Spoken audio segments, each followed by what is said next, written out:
Hello, good afternoon, everybody. In the class, art one of the goal clearing there. Scheme or component item demand and clearing the class of our class class veterinary university class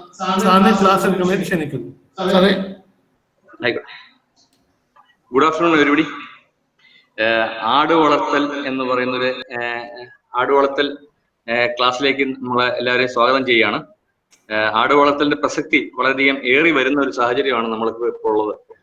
പ്രത്യേകിച്ചും നമുക്ക് അറിയാം, നമ്മുടെ വീടിന്റെ പിന്നാമ്പുറത്ത് ഒരു ചെറിയ മൃഗം എന്നുള്ള നിലയിൽ പാലിന്റെ സ്രോതസ്സായിട്ട് നമുക്ക് ആട് വളർത്തലിനെ നമുക്ക് കാണാൻ സാധിക്കും. ചെറിയൊരു മൃഗം, ആ ചെറിയ full screen presentation full screen ആക്കും.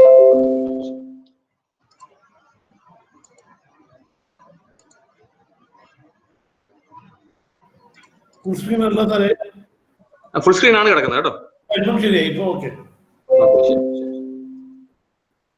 അപ്പൊ നമുക്ക് ആട് വളർത്തലിലേക്ക് വരുമ്പോൾ ആട് വളർത്തലിന്റെ പ്രസക്തി എന്ന് പറയുന്നത് നമുക്ക് പ്രത്യേകിച്ചും കേരളത്തില് എല്ലാവരും തന്നെ നമ്മൾ 5 സെന്റുകാരും 10 സെന്റുകാരും ഒക്കെയാണ്. അപ്പൊ നമുക്ക് ചെറിയൊരു മൃഗമാണ് നമുക്ക് പാലുൽപാദനത്തിന് വേണ്ടിയിട്ട് നല്ലൊരു ഇതെന്ന് പറയാൻ സാധിക്കുന്നത്. ഒരു മിനിറ്റ് കേട്ടോ.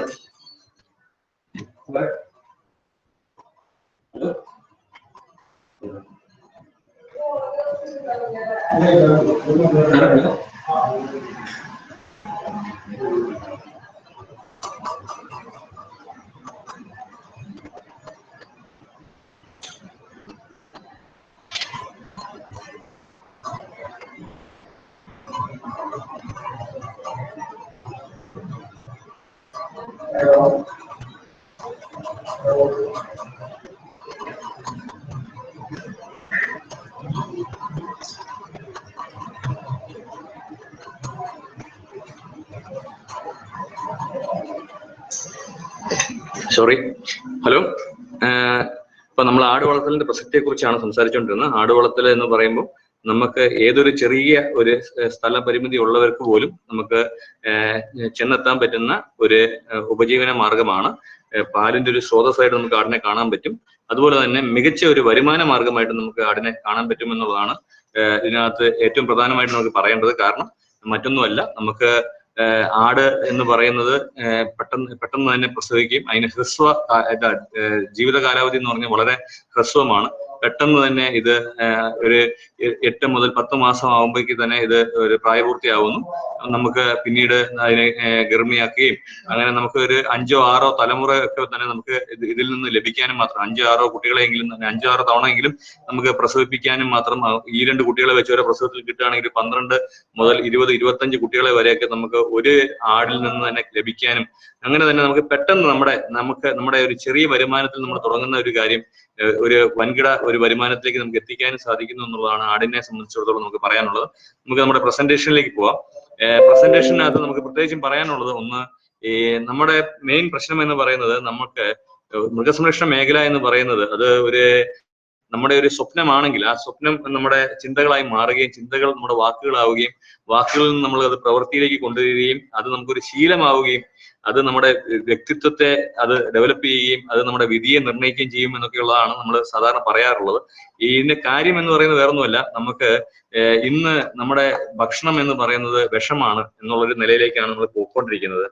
പ്രത്യേകിച്ചും നമുക്ക് അപ്പം ആടിന്റെ പാല് വിശ്വസിക്കാൻ പറ്റുന്ന നമ്മുടെ വീടിന്റെ പിന്നാമ്പുറത്ത് നമുക്കൊരു പാല് എന്ന് പറയുന്നത് ഈ നമ്മുടെ ഇത് പറഞ്ഞു കഴിഞ്ഞാല് നമ്മുടെ ടൈറ്റാനിക് ചിത്രം നിങ്ങളെല്ലാവരും കണ്ടു കാണും. ടൈറ്റാനിക് ഒരു കപ്പൽ മുങ്ങുന്ന ചിത്രമാണ്. അതിനകത്ത് ആ കപ്പിത്താൻ അത്രയും വലിയൊരു ലോഹം കൊണ്ട് നിർമ്മിച്ചിരിക്കുന്ന അദ്ദേഹത്തിന്റെ കപ്പല് അത് ഒരു ചെറിയൊരു ഐസ് കഷ്ണത്തിൽ മുട്ടിക്കഴിഞ്ഞാൽ അത് തകർന്നു പോകുമെന്ന് ഒരിക്കലും വിചാരിച്ചു കാണത്തില്ല. എന്നിരുന്നാലും അതിന്റെ നമ്മളെ മുകളിലോട്ടിരിക്കുന്ന കാര്യം മാത്രം നോക്കിയിട്ടാണ് അദ്ദേഹത്തിന് അത്രയും കോൺഫിഡൻസ് വന്നത്. താഴോട്ട് അത്രയും തന്നെ ആ ഐസ് കഷ്ണം താഴോട്ടുണ്ടായിരുന്നു. ഏതൊരു വലിയ ഒരു ലോഹം കൊണ്ട് ഉണ്ടാക്കിയ ഒരു കപ്പലിനെയും മുക്കുവാൻ പാകത്തിനുള്ള വലിപ്പം ആ ഐസ് കട്ടയ്ക്ക് ഉണ്ടായിരുന്നു എന്നുള്ളത് ഒരുപക്ഷെ നമുക്ക് കാണാൻ സാധിക്കാത്തത് കൊണ്ട് തന്നെ നമുക്ക് ഇന്ന് ഭക്ഷണം നമുക്ക് തമിഴ്നാട്ടിൽ നിന്നും കർണാടകത്തിൽ നിന്നൊക്കെ കയറി വരുന്നുണ്ട്. അപ്പോൾ നമുക്ക് ഇന്ന് സ്വന്തമായിട്ടുള്ള ഒരു ഉത്പാദനത്തെ കുറിച്ച് നമ്മൾ ചിന്തിക്കുന്നില്ല. എന്നിരുന്നാലും നാളെ ഇതിന്റെ ഒരു ഭീകരാവസ്ഥ ഇതുപോലെ തന്നെ, ഇതിപ്പോ ആദ്യമേ നമ്മൾ കാണുമ്പോൾ അത് ഈ ഐസ് കഷ്ണം മുകളിലോട്ടുള്ള ചെറിയൊരു ഭാഗം മാത്രമേ നമ്മൾ കാണുന്നുള്ളൂ. ഇതിന്റെ ഭീകരാവസ്ഥ എന്ന് പറയുന്ന ഒരു മൊത്തം ഒരു കാഴ്ചപ്പാട് നമുക്ക് ഉണ്ടാവുകയാണെങ്കിൽ നമ്മുടേതായ നമ്മുടെ ഭക്ഷണം ഉണ്ടാക്കാനായിട്ടുള്ള ചെറിയ ചെറിയ മാർഗങ്ങൾ അത് നമ്മുടെ ജീവിതത്തിൽ നമ്മൾ കൊണ്ടുവരുന്ന ഒരു രീതിയിലേക്ക് നമ്മൾ എത്തും. അത് തീർച്ചയായിട്ടും നമ്മൾ എത്തണം. പ്രത്യേകിച്ചും പാലിന്റെ കാര്യത്തിലാണെങ്കിലും ഇറച്ചിയുടെ കാര്യത്തിലാണെങ്കിലും ഒക്കെ തന്നെ നമുക്കൊരു സ്വയം പര്യാപ്തത നമുക്ക് വളരെ ആവശ്യമാണ്, അനിവാര്യമാണ്. അപ്പം ആ ഒരു രീതിയിലേക്ക് എത്താനായിട്ട് അപ്പം നമ്മൾ ഇങ്ങനെയൊരു പരാശ്രയം എന്നുള്ള ഒരു വലിയ ഒരു ഭീകരമായ ഒരു ഐസ് കട്ടയിൽ നിന്ന് നമ്മുടെ കേരളത്തിലെ ഒരു നമ്മുടെ ജീവിതവും നമ്മുടെ ഭക്ഷ്യസുരക്ഷയും നമുക്ക് സംരക്ഷിക്കുവാൻ മാത്രം നമുക്ക് ഒരു കാഴ്ചപ്പാട് നമുക്ക് ഉണ്ടാവണം. നമുക്ക് അപ്പം ഐസ് കട്ടകളായ ഈ ബുദ്ധിമുട്ടുകളിൽ നിന്നും നമുക്ക് പരാശ്രയത്തിൽ നിന്നും നമുക്ക് രക്ഷപ്പെടാനായിട്ട് ആടും ഏറ്റവും മികച്ച ഒരു മാർഗമാണ് എന്നുള്ള നിലയിൽ നമുക്ക് പറയാലോ. രണ്ടാമത്തെ ഒരു കാര്യം, പ്രത്യേകിച്ചും നമുക്ക് കഷ്ടപ്പെട്ടിട്ട് ചെയ്യുന്ന കാര്യങ്ങൾ എളുപ്പത്തിലും ചെയ്യാൻ പറ്റും. പ്രത്യേകിച്ചും ആട് വളർത്തലിലും പശു വളർത്തലിലും ഒക്കെ നമുക്ക് ചെറിയ രീതിയിലൊക്കെ മെക്കനൈസേഷൻസ് നമുക്ക് കൊണ്ടുവരാൻ പറ്റും.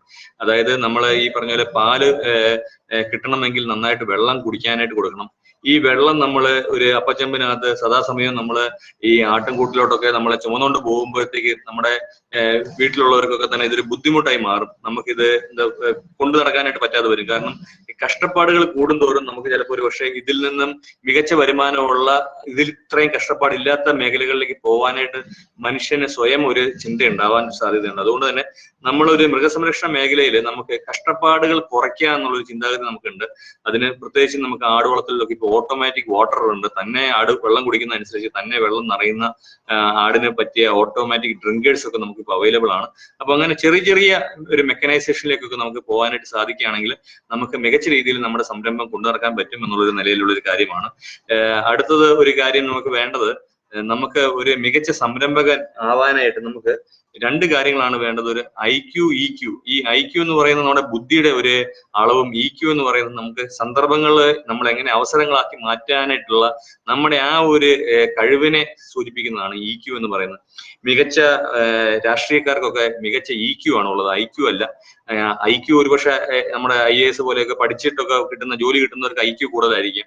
പക്ഷെ ഒരു പ്രതിസന്ധി എങ്ങനെ മാനേജ് ചെയ്യാം എന്നുള്ളതാണ് EQ ആണ് ഒരു ജീവിത വിജയത്തിന് വേണ്ടത് എന്നുള്ള നിലയിലാണ്. അപ്പൊ ഞാൻ EQവിന്റെ കാര്യം പറയാൻ കാരണം, ആട് വളർത്തലില് ഇന്നിപ്പം ഒരു ലിറ്ററിന് 150 രൂപ വരെ ആട് വളർത്തലിൽ നിന്ന് കിട്ടുന്ന പാലിന് ലഭിക്കുന്ന കർഷകരുണ്ട് ഒരേ സമയത്ത് തന്നെ. അതേ സമയത്ത് മറ്റൊരു വശത്ത് ആട് വളർത്തലിൽ നിന്ന് കിട്ടുന്ന പാല് എവിടെയും വിൽക്കാൻ പറ്റാതെ അത് വെറുതെ ഒഴിച്ചു കളയുന്നവരുണ്ട്. അപ്പൊ അതായത് ആട്ടിൻപാല് വെറുതെ കാനയിലോട്ട് ഒഴിച്ചു കളയുന്ന കർഷകരും നമുക്കിന്നുണ്ട്. അതേസമയം ആട്ടിൻപാല് 150 രൂപയ്ക്ക് 175 രൂപയ്ക്ക് ലിറ്ററിന് വിൽക്കുന്നവരുമുണ്ട്. അപ്പൊ ഇവർ തമ്മിലുള്ള ഒരു വ്യത്യാസം എന്ന് പറയുന്നത് ആ EQ ലെവലിലാണ്. എങ്ങനെ നിങ്ങൾ വിപണി കണ്ടെത്തുന്നു, എങ്ങനെ നിങ്ങൾ വിപണിയിലേക്ക് നിങ്ങളുടെ കാര്യങ്ങൾ എത്തിക്കാൻ സാധിക്കുന്നു എന്നുള്ളതാണ്. അപ്പൊ ഒരുപക്ഷെ നമ്മൾ അതിനകത്ത് മനസ്സിലാക്കേണ്ടത്, ആട്ടിൻപാലിനകത്ത് കുറച്ച് സ്വാഭാവികമായ പ്രത്യേകതകളൊക്കെ ഉണ്ട്. ഒരല്പം പൊട്ടാസ്യം കൂടുതലാണ്. കൊഴുപ്പിന്റെ ആഗീരണം മനുഷ്യപ്പാലിന്റെ ആഗീരണത്തോട് വളരെ അടുത്ത് നിൽക്കുന്നതായതുകൊണ്ട് മനുഷ്യരുടെ പാലുമായിട്ട് വളരെയധികം താരതമ്യം ചെയ്യാം. അതുകൊണ്ട് തന്നെ ഒരു അമ്മയ്ക്ക് കുട്ടിക്ക് കൊടുക്കാൻ പാലില്ലാതെ വരികയാണെങ്കിൽ ആദ്യം ആശ്രയിക്കാവുന്ന പാല് ആട്ടിൻപാലാണെന്ന് നമ്മുടെ ആയുർവേദ ആചാര്യന്മാരൊക്കെ പണ്ടേ പറഞ്ഞിട്ടുള്ള ഒരു കാര്യമാണ്. അജത്തിന്റെ പാലാണ് ഏറ്റവും മനുഷ്യനുമായിട്ട് ചേർന്ന് നിൽക്കുന്ന പാല്. പാലിന്റെ കൊഴുപ്പിന്റെ ആഗീരണങ്ങൾ വളരെ ചെറുതായതുകൊണ്ട് അപ്പം മനുഷ്യരുമായിട്ട് വളരെ ചേർന്നു നിൽക്കുന്ന ഒരു പാലാണ്. പശുവിന്റെ പാലിന് പ്രത്യേകിച്ചും ചില അലർജി റിയാക്ഷൻസ്, പ്രത്യേകിച്ചും ലാക്റ്റിക് ഇൻടോളറൻസ് എന്ന് പറയുന്ന ഒരു അലർജിക് റിയാക്ഷൻ, ചെറിയ രീതിയിൽ വയറിളക്കവും തുമ്മലും ഒക്കെ മനുഷ്യർക്ക് ഉണ്ടാകുന്ന രീതിയിൽ ഒരു ഗ്യാസ്, അങ്ങനെ ദഹനക്കേടൊക്കെ ഉണ്ടാക്കുന്ന ഈ ലാക്റ്റിക് ഇൻടോളറൻസ് എന്ന് പറയുന്ന ഒരു ചെറിയൊരു അലർജിക് റിയാക്ഷൻ, ആ ഒരു അസുഖം അത് പശുവും പാല് കുടിക്കുന്നവർക്ക് കൂടുതലായിട്ട് ഉണ്ടാവുന്നുണ്ട്. എന്നാൽ ആട്ടിൻപാലിൽ അത് തീർത്തും ഇല്ല, അങ്ങനെ ഒരു അലർജിക് റിയാക്ഷനേ ഇല്ല എന്നുള്ളൊരു നിലയിൽ കാണുന്നുണ്ട്. അപ്പൊ ആട്ടിൻപാൽ എന്ന് പറയുന്നത് മനുഷ്യന് വളരെയധികം വേണ്ടപ്പെട്ട ഒരു പാലാണ്. ആ പാലിന്റെ ഒരു സ്വാഭാവിക ഒരു വിപണി, ആ വിപണി നമ്മുടെ ആരോഗ്യത്തിന്റെ വിപണിയാണ്. അപ്പൊ ആരോഗ്യത്തിന്റെ വിപണിയിലേക്ക് നമുക്ക് എത്താനും പറ്റുകയും നമ്മുടെ പാലിനെ നമ്മൾ ക്രിയാത്മകമായിട്ട് നമുക്ക് വിപണിയിലേക്ക് എത്തിക്കാൻ സാധിക്കുകയും ചെയ്യുകയാണെങ്കിൽ വളരെ നല്ല രീതിയിൽ നമുക്ക് മികച്ച വിജയം കൊയ്യാൻ സാധിക്കും. പ്രത്യേകിച്ചും ഹൃദ്രോഗികളൊക്കെ നമുക്ക് ധാരാളമായിട്ടുണ്ട്. ഹൃദ്രോഗികൾ ആയിട്ടുള്ള വീടുകളിലൊക്കെ അവരുടെ ഭാര്യയ്ക്കാണ് ഹൃദ്രോഗം വന്നിട്ടുണ്ടെങ്കിൽ ഭർത്താവിനാണ് ഹൃദ്രോഗം വന്നിരിക്കുന്നെങ്കിൽ ഭാര്യയൊക്കെ പോയി കാണുന്ന അജകർഷകരുണ്ട്.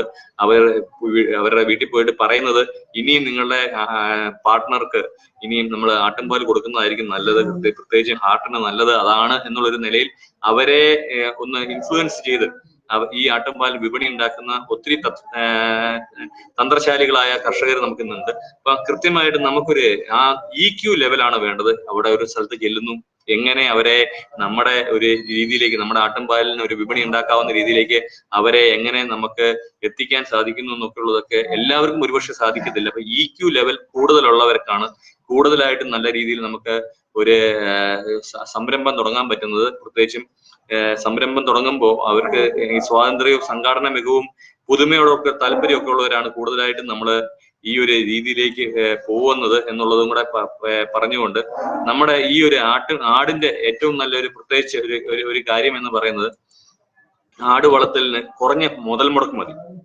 ആട് വളർത്തലിന് കുറഞ്ഞ മുതൽ മുടക്ക് മതി. ഇത് പശുവിന്റെ 1/5 ഭാഗവും എരുമയുടെ 8/1 ഭാഗവും ഒക്കെ തന്നെ തീറ്റയെ കഴിക്കുന്നുള്ളൂ. പെട്ടെന്ന് തന്നെ വരുമാനം എന്ന് പറയുന്നത് പ്രത്യേകിച്ച് നമുക്ക് പെട്ടെന്ന് ഇതിന്റെ പ്രത്യുൽപാദന ക്ഷമതയൊക്കെ വളരെ കൂടുതലായതുകൊണ്ട് ഇത് പെട്ടെന്ന് നമുക്ക് കുട്ടികളെ തരികയും ആ കുട്ടികളെ നമുക്കൊരു 3 മാസം പ്രായമുള്ള സമയത്തൊക്കെ നമുക്ക് വിപണിയിലേക്ക് എത്തിക്കാം. ചിലപ്പോൾ 7 മാസം പ്രായമുള്ള സമയത്ത് ഇറച്ചിക്കായിട്ടൊക്കെ നമുക്ക് വിപണിയിലേക്ക് എത്തിക്കാവുന്ന രീതിയിൽ നമുക്ക് വരുമാനം പെട്ടെന്ന് കിട്ടുന്ന ഒരു സംരംഭമാണ്.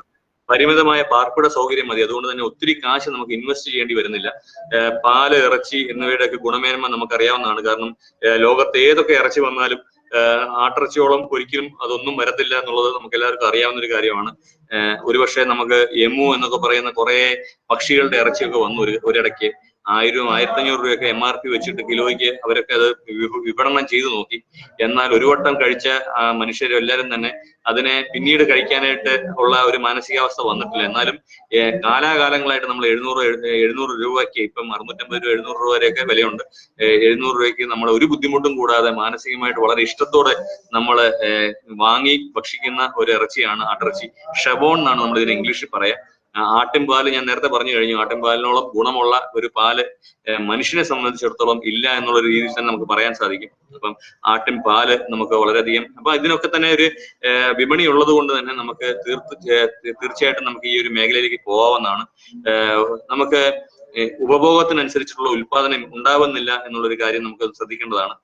മതപരമായ ഒരു വിലക്കുകളും ആടുവളർത്തലിൽ ഇല്ല എന്നുള്ളതും നമുക്ക് അതിനകത്ത് ചേർത്ത് പറയാവുന്ന ഒരു കാര്യമാണ്. ഇപ്പം അല്പം വളം കിട്ടും.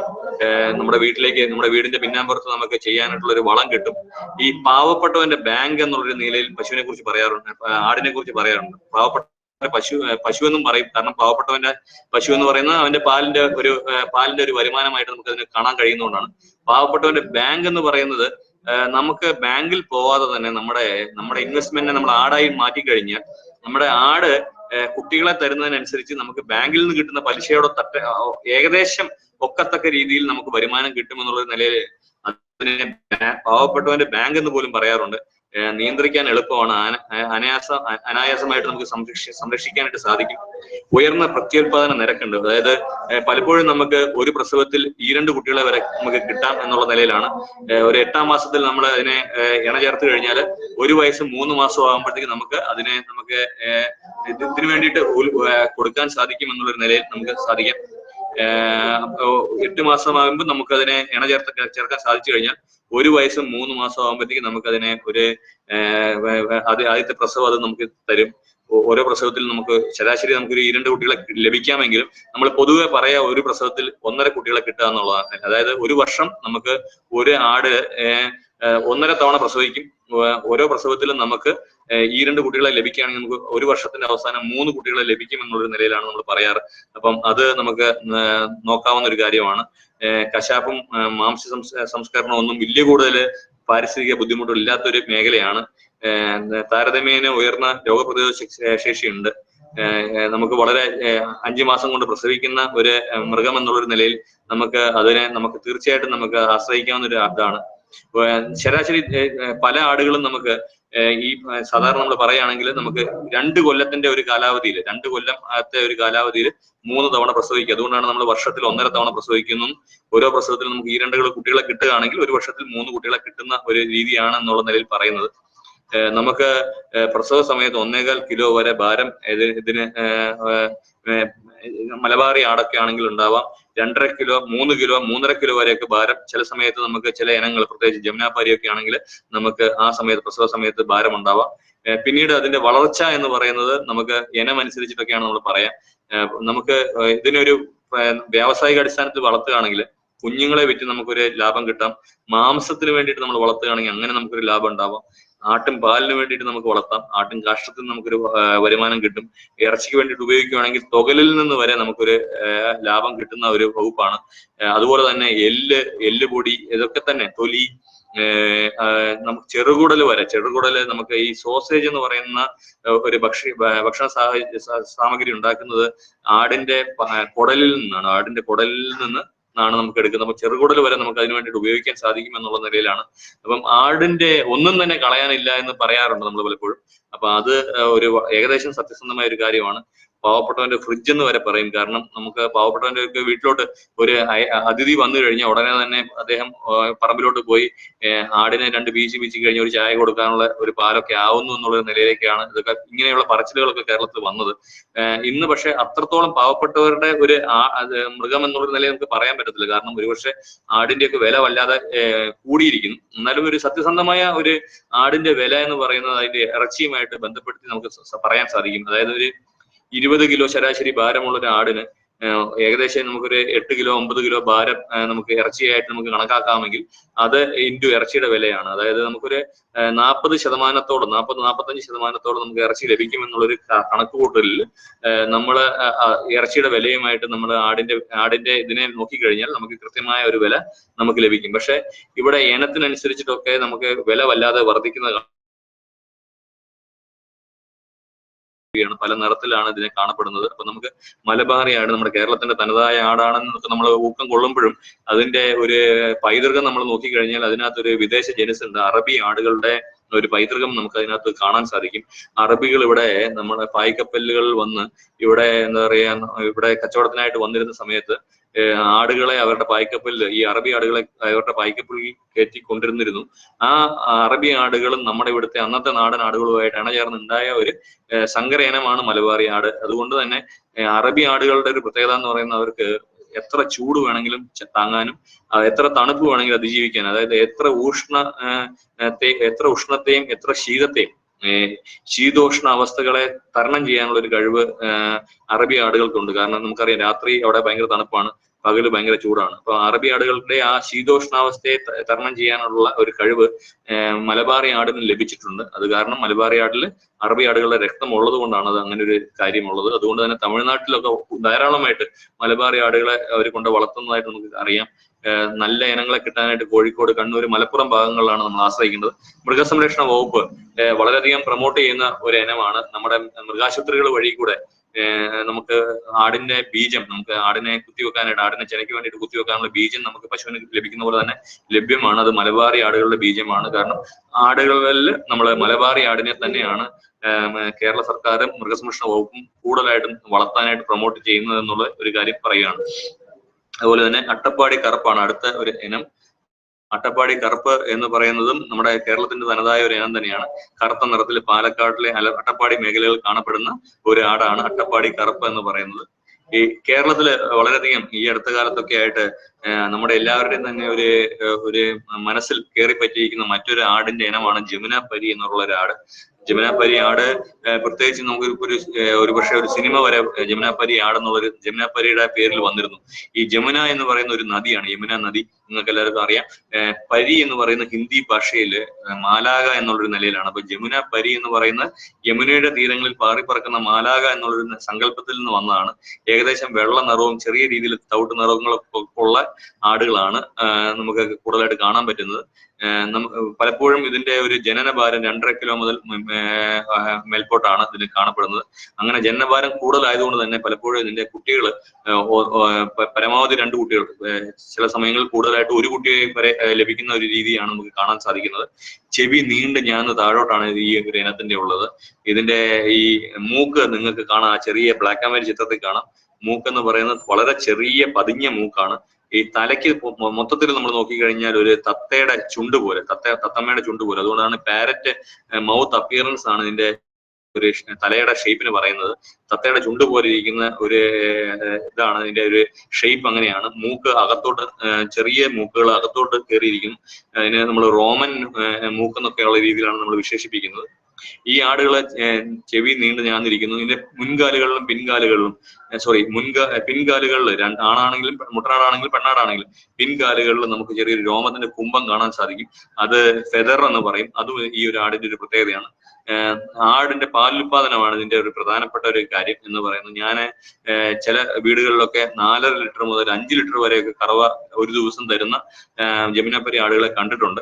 എന്നിരുന്നാലും നമുക്കൊരു ശരാശരി പറയുകയാണെങ്കിൽ ഒരു 2 ലിറ്റർ 2.5 ലിറ്റർ വരെയൊക്കെ പാലുൽപാദനം ലഭിക്കാവുന്ന ഒരു ഇനം ആണ് ജമുനാപ്പരി. അതുകൊണ്ട് തന്നെ ആണ് കേരളത്തില് പലർക്കും ഇതിനോടൊരു താല്പര്യം വന്നു തുടങ്ങിയിരിക്കുന്നത്. ഏകദേശം നമുക്ക് ഒരു പ്രസവിച്ചു കഴിഞ്ഞാൽ ഒരു 150 ദിവസം വരെ, ഒരു 5 മാസം മുതൽ 6 മാസം വരെയൊക്കെ നമുക്ക് പാല് ലഭിക്കുന്നതായിട്ടുള്ള ആടുകളാണ് നമുക്ക് ജമുനാപ്പരിയിൽ കൂടുതലായിട്ടുള്ളത്. അപ്പൊ ഒരു 150 ദിവസം വരെയൊക്കെ കറവ വളരെ സുഖമായിട്ട് തന്നെ ലഭിക്കുന്നു. നമ്മുടെ ഒരു വീടിന്റെ ആവശ്യങ്ങൾ കഴിഞ്ഞ് കുറച്ച് മീതിയായിട്ട് കിട്ടുന്നത് നമുക്ക് വിൽക്കാനും സാധിക്കുന്ന രീതിയിലുള്ള ഒരു ഇനമാണ് ജമുനാപ്പരി എന്നുള്ളൊരു ഇനം. പ്രത്യേകിച്ചും കേരളത്തിലൊക്കെ ഇത് വളരെയധികം ഇപ്പം ആളുകൾക്ക് കൗതുകമായി, ആളുകൾ കൂടുതലായിട്ട് വളർത്തി തുടങ്ങിയിട്ടുണ്ട് എന്നുള്ള നിലയിലാണ്. അതുപോലെ തന്നെ മറ്റൊരു ഇനം കേരളത്തില് ആളുകൾക്ക് താല്പര്യമുള്ളൊരു ഇനം ബീറ്റാൽ എന്ന് പറയുന്ന ഇനമാണ്. ബീറ്റാല് 2 രീതിക്കും വളർത്താൻ പറ്റുന്നതാണ്. ഇറച്ചിക്ക് വേണ്ടിയിട്ട് വളർത്താം, അതുപോലെ തന്നെ പാലിന് വേണ്ടിയിട്ട് വളർത്താൻ പറ്റുന്ന ഒരു ഇനമാണ്. ഒരു 2.5 ലിറ്റർ പാല് കിട്ടാനുള്ള ഒരു ബുദ്ധിമുട്ടും ഇല്ലാത്ത കറുത്ത നിറത്തിലുള്ള ഒരു ആടാണ് ബീറ്റാൽ എന്ന് പറയുന്ന ആട്. ഇപ്പം ബീറ്റാല് നിങ്ങൾക്ക് കാണാം, ബീറ്റാല് കറുത്ത നിറത്തിലാണ്. ഈ പഞ്ചാബിൽ നിന്ന് വരുന്നൊരു ഇനമാണ്. അതുപോലെ ബ്ലാക്ക് ബംഗാൾ എന്ന് പറയുന്ന ഒരു ആടുണ്ട്. ഏറ്റവും കൂടുതൽ പ്രത്യുൽപാദന ക്ഷമത ഇന്ത്യയിലുള്ള, ഭാരതത്തിലുള്ള ഏറ്റവും കൂടുതൽ പ്രത്യുൽപാദന ക്ഷമതയുള്ള ഒരു ആടായിട്ട് കേന്ദ്ര സർക്കാരിന്റെ കാർഷിക ഗവേഷണ കൗൺസിൽ അംഗീകരിച്ചിട്ടുള്ള ഒരു ആടാണ്. Most prolific among Indian breeds എന്നുള്ള നിലയിൽ അവർ അംഗീകരിച്ചിട്ടുള്ള ഒരു ആടാണ് ബ്ലാക്ക് ബംഗാൾ. പ്രത്യേകിച്ചും ഇതിന്റെ ഈ സമചതുര ശരീരപ്രകൃതിയാണ് ഇതിന്റെ പെണ്ണാടിനുള്ളത്. അതുകൊണ്ട് തന്നെ ഇതിന് കൂടുതൽ കുട്ടികളെ ഇതിന്റെ ഗർഭപാത്രത്തിൽ ഉൾക്കൊള്ളിക്കാൻ സാധിക്കും എന്നുള്ളൊരു നിലയിലാണ് നമുക്ക് ഇതിനെ കാണാൻ സാധിക്കുന്നത്. ഒരു പ്രസവത്തിൽ 3 കുട്ടികളെ വരെ ലഭിക്കാം എന്നുള്ളതാണ് ഇതിന്റെ ഒരു ഏറ്റവും നല്ല രീതിയിൽ പറയുന്നത്. ഏറ്റവും കൂടുതൽ പ്രത്യുൽപാദന ക്ഷമത, അതായത് കൂടുതൽ കുട്ടികളെ ലഭിക്കും എന്നുള്ളൊരു നിലയിലാണ്. അതായത് സാധാരണ ഒരു വർഷത്തിൽ ഞാൻ പറഞ്ഞു 1.5 പ്രസവവും 3 കുട്ടികളെ ലഭിക്കുമ്പോൾ ഈ ആടിനെ കുറിച്ച് പറയുന്നത് 2 പ്രസവവും അതുപോലെ തന്നെ 6 കുട്ടികളെ വരെ ഒരു വർഷത്തിൽ ലഭിക്കാം എന്നുള്ളൊരു നിലയിലാണ്. അതായത് മറ്റ് ആടുകളെ സംബന്ധിച്ചിടത്തോളം അതിനേക്കാൾ കൂടുതൽ കുട്ടികളെ തരാനായിട്ട് അതുകൊണ്ട് തന്നെ ഈ ഒരു ആടിന് പ്രാപ്തിയുണ്ട് എന്നുള്ള നിലയിലാണ്. പ്രത്യേകിച്ചും ഈ ആടിനെ വളർത്തുന്നത് നമ്മുടെ ഒരു ദേശാടനം നടത്തി ജീവിക്കുന്ന അങ്ങനെയുള്ള നൊമാഡിക് ട്രൈബ്സ്, അങ്ങനെയുള്ള പോപ്പുലേഷനാണ് ഇത് കൂടുതലായിട്ട് വളർത്തുന്നത്.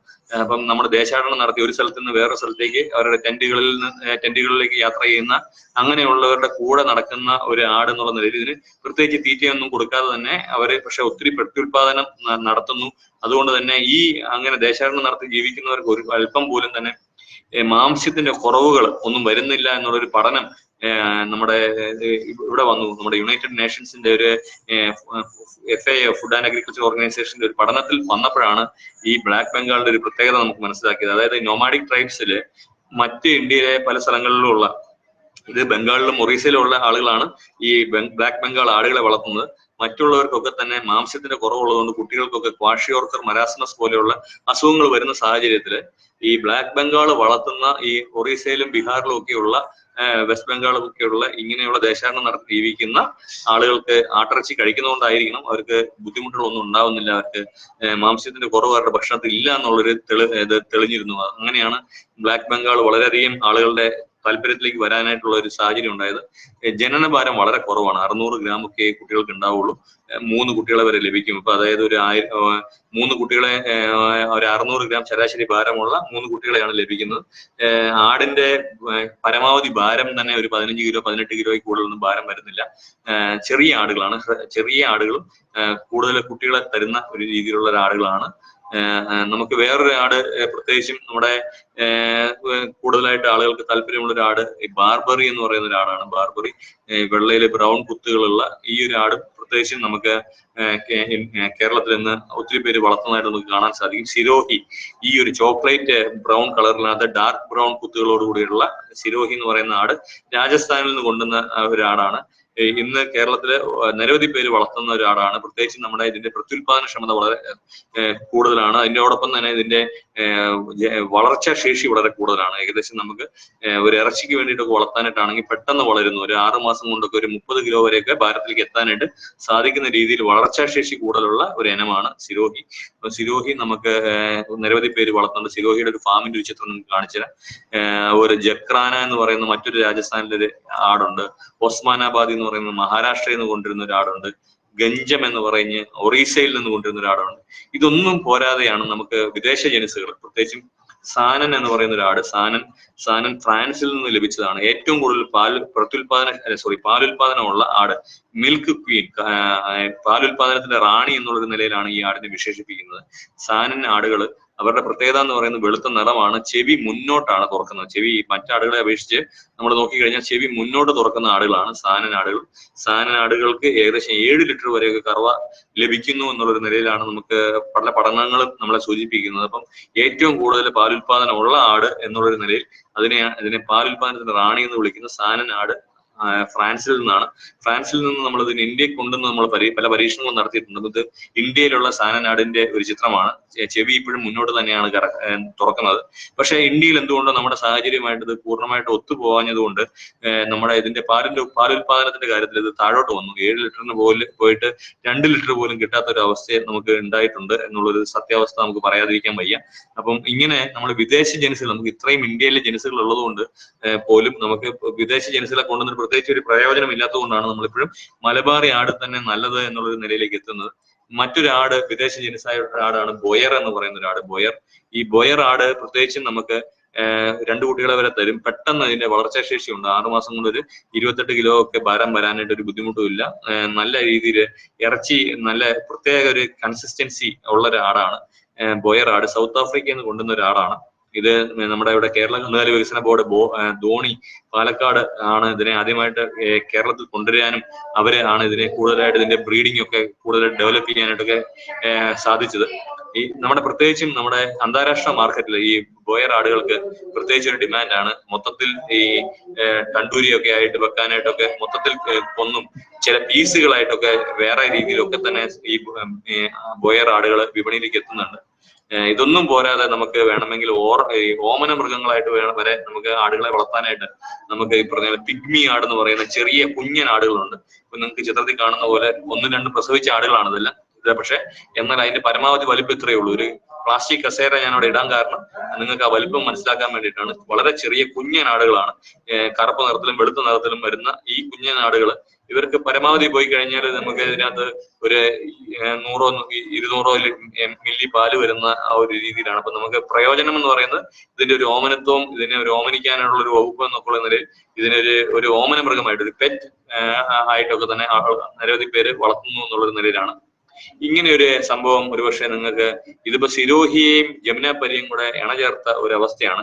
അപ്പം പലപ്പോഴും എന്താ നമ്മുടെ ഒരു ബുദ്ധിമുട്ടുണ്ടാവുന്നത് വെച്ചാൽ നമ്മൾ പല ഇനങ്ങളെ വാങ്ങിക്കൊണ്ട് വന്നിട്ട് നമ്മുടെ വീടിന്റെ പിന്നാമ്പുറത്ത് തന്നെ നമ്മൾ പലപ്പോഴും അങ്ങോട്ടും ഇങ്ങോട്ടും ഇതിനൊക്കെ ഇണചേർക്കുന്ന ഒരു അവസ്ഥ നമുക്ക് ചെയ്യാറുണ്ട്. അങ്ങനെ ഇണചേർക്കുന്ന ഒരു അവസ്ഥയിൽ ജമുനാപരിയും സിരോഹിയും തമ്മിൽ ഇണചേർത്തേണ്ട ഒരു അവസ്ഥയാണ് ഇതിപ്പോ കാണുന്നത്. സിരോഹി ഞാൻ നേരത്തെ പറഞ്ഞു അതിന്റെ വളർച്ചാ ശേഷി വളരെ കൂടുതലാണ്. ഇറച്ചിക്ക് വേണ്ടിയിട്ട് വളർത്താൻ പറ്റുന്ന ഒരു ഇനമാണ്. അതേസമയം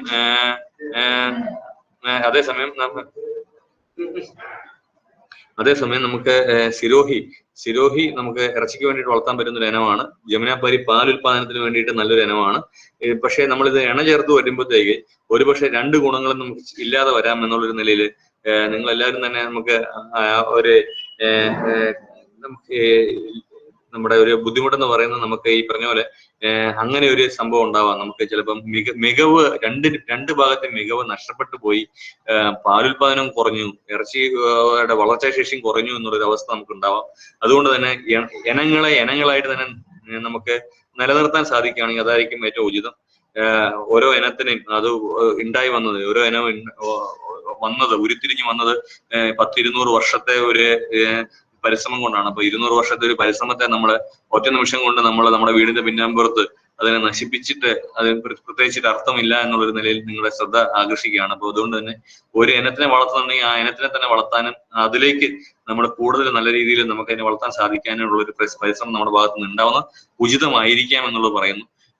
ആടിനെ വളർത്താനായിട്ട് പാർപ്പിടം എന്നുള്ളൊരു നിലയിൽ നമുക്ക് വളരെ ചെറിയ ഒരു മുതൽ മുടക്കിൽ നമുക്ക് വളർത്താൻ പറ്റുന്ന ഒരു കാര്യമാണ് നമുക്ക് ആടിന്റെ പാർപ്പിടം. ഇന്ന് പ്രത്യേകിച്ച് നമ്മുടെ ഒരാൾ പൊക്കത്തില് നമ്മള് ആട്ടിൻകൂടിന്റെ തട്ട് പണിയുന്നതാണ് നമുക്ക് ഏറ്റവും നല്ലത്. കാരണം കാഷ്ടം വീഴുമ്പോൾ, താഴോട്ട് കാഷ്ടം വീഴുമ്പോൾ ആ കാഷ്ടത്തിനകത്ത് നിന്ന് കാഷ്ടവും മൂത്രവും കൂടെ മിക്സ് ചെയ്ത് കഴിഞ്ഞാൽ അമോണിയ പോലെയുള്ള ചില വാതകങ്ങൾ ഉണ്ടാവുകയും അത് ആടിന് പ്രത്യേകിച്ച് ന്യൂമോണിയ പോലെയുള്ള അസുഖങ്ങളോ അല്ലെങ്കിൽ പ്രത്യേകിച്ചും ചൊറിച്ചിലോ രോമം കൊഴിച്ചിലോ ഒക്കെ ഉണ്ടാക്കുന്നതായിട്ട് കാണുന്നതുകൊണ്ട് ഒരല്പം ഉയരത്തില് ഒരാൾ പൊക്കത്തിൽ തന്നെ നമുക്ക് നമ്മുടെ ഇത് തട്ട് പണിയാൻ സാധിക്കുകയാണെങ്കിൽ കാഷ്ടം നമുക്ക് എടുത്ത് എല്ലാ ദിവസവും തന്നെ മാറ്റിക്കളയാനൊക്കെ നമുക്ക് സാധിക്കും. അപ്പൊ ആ ഒരു രീതിയിലേക്ക് നമുക്ക് ചിന്തിക്കുന്നത് വളരെ നല്ലതായിരിക്കാം. നമുക്ക് ഒരു മിനിമം നമ്മുടെ വെയില്, മഴ, ശത്രു മൃഗങ്ങളിൽ നിന്നൊക്കെ സംരക്ഷിക്കാൻ പാകത്തിന് ആരോഗ്യ പരിരക്ഷ പരമാവധി കിട്ടുന്ന രീതിയിലാണ് നമ്മൾ പാർപ്പിടം നിർമ്മിക്കേണ്ടത്. നമുക്ക് ഒരു ഏകദേശം നമ്മൾ പറഞ്ഞു കഴിഞ്ഞാൽ അതിനകത്ത് നമുക്ക് ഒരു സൈസ് ഒക്കെ നമ്മൾ പറഞ്ഞു കഴിഞ്ഞാൽ സ്ക്വയർ മീറ്ററുകൾ നമ്മൾ പറഞ്ഞു കഴിഞ്ഞാൽ ഒരു വലിയ ഒരു ആടിന് ഏകദേശം 1 സ്ക്വയർ മീറ്റർ സ്ഥലവും 3 സ്ക്വയർ മീറ്റർ അതിന് പ്ലെയിൻ സ്പേസും ഒക്കെ വേണമെന്നുള്ളൊരു നിലയിലാണ് നമ്മൾ പറയാറ്. പല കൂടുകളുടെ കുറച്ച് മാതൃകകൾ ഞാൻ കാണിച്ചു തരാം. ഒരു 2-3 കൂടുകൾ ഞാൻ കാണിക്കാമെന്ന് വിചാരിക്കുന്നു. ഇതാണ് നമുക്കൊരു സാധാരണ രീതിയിൽ നമ്മൾ പറഞ്ഞു കഴിഞ്ഞാൽ നമ്മുടെ ഏറ്റവും നല്ല രീതിയിൽ നമുക്കിപ്പോൾ പലപ്പോഴും 15 metre into 4 metre into 3 metre height ഉള്ള ഒരു 60 ആടുകളെ വരെ നമുക്ക് ഒരു സ്പേസിംഗ് ആണ് നമുക്കുള്ളത്. നമുക്കതിനകത്ത് എപ്പോഴും ഈ മുട്ടനാടിന് കുറച്ച് സ്പേസിങ് കൂടുതൽ കൊടുക്കുന്ന രീതിയിൽ നമുക്ക് കാണാൻ സാധിക്കും. ഒരല്പം മുട്ടനാടിന് ഏകദേശം പെണ്ണാടിനേക്കാളും ഇരട്ടി സ്പേസിങ് നമ്മൾ പ്രൊവൈഡ് ചെയ്യണം എന്നുള്ളതാണ്. നമുക്ക് പല രീതിയിൽ നമുക്ക് തടി കൊണ്ട് പണിയാം, നമുക്ക് ഷീറ്റ് ഇടാം മുകളില്, നമുക്ക് മുള കൊണ്ട് നമുക്ക് സൈഡ് ഭിത്തികൾ കെട്ടാം, മുള ഇരുമ്പ് മെഷ് വെൽഡ് ചെയ്തിട്ട് വേണമെങ്കിൽ നമുക്ക് ചെയ്യാൻ സാധിക്കും. വാരികള്, കവുങ്ങിന്റെ വാരികള് നമുക്ക് വേണമെങ്കിൽ ഉപയോഗിച്ച് നമുക്ക് കൂട് കെട്ടാവുന്നതാണ്. ഇവിടെ കാണാൻ നിങ്ങൾക്ക് ഒരാൾ പൊക്കത്തിലാണ് ഇതിന്റെ കൂടൊക്കെ പണിതിരിക്കുന്നത് എന്നുള്ള നിലയിൽ നിങ്ങൾക്ക് കാണാൻ സാധിക്കും. ഷീറ്റ് വേണമെങ്കിൽ ഇടാവുന്നതാണ്. തുറന്ന രീതിയിലുള്ള ഒരു കൂടാണ് എപ്പോഴും നല്ലത്. കാരണം ഈർപ്പം കെട്ടി നിൽക്കുന്ന ഒരു സാഹചര്യം ഉണ്ടാവുകയാണെങ്കിൽ ആടുകൾക്ക് ന്യൂമോണിയ പോലുള്ള അസുഖങ്ങൾ വരാനുള്ള ഒരു സാധ്യതയുണ്ട്. അതുകൊണ്ട് തന്നെ നമുക്ക് വായു സഞ്ചാരം ഉറപ്പാക്കുന്നത് നല്ലതാണ്.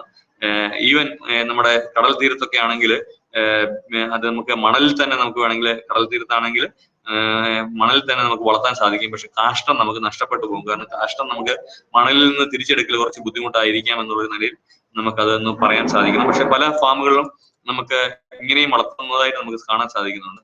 പ്രത്യേകിച്ച് നമ്മളൊരു കാര്യം ശ്രദ്ധിക്കേണ്ടത്, നമ്മൾ ഈ 4 ചുറ്റും ഇങ്ങനെ അടച്ചിടുന്നത് പ്രത്യേകിച്ച് നമ്മുടെ ഈ മഴയുടെയൊക്കെ ഇത് വെള്ളം അകത്തോട്ട് വീഴാതിരിക്കാൻ വേണ്ടിയിട്ടാണ് നമ്മളിത് ചെയ്യുന്നത്.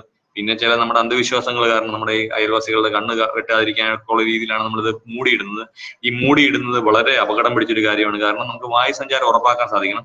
അകത്തോട്ട് കയറുന്ന വായു പുറത്തോട്ട് പോവുകയും വേണം. അപ്പൊ ഇങ്ങനെയുള്ള ഒരു സാഹചര്യം, നമ്മൾ അടച്ചിടുന്ന ഒരു സാഹചര്യത്തിനകത്ത് നമ്മുടെ കൂടിനകത്ത് ഉള്ള ഒരു ഈർപ്പം വർദ്ധിക്കുകയും അതൊരു പുഴുങ്ങലിലേക്ക് കലാശിക്കുകയും ചെയ്യാനുള്ള ഒരു സാധ്യത വളരെ കൂടുതലാണ്.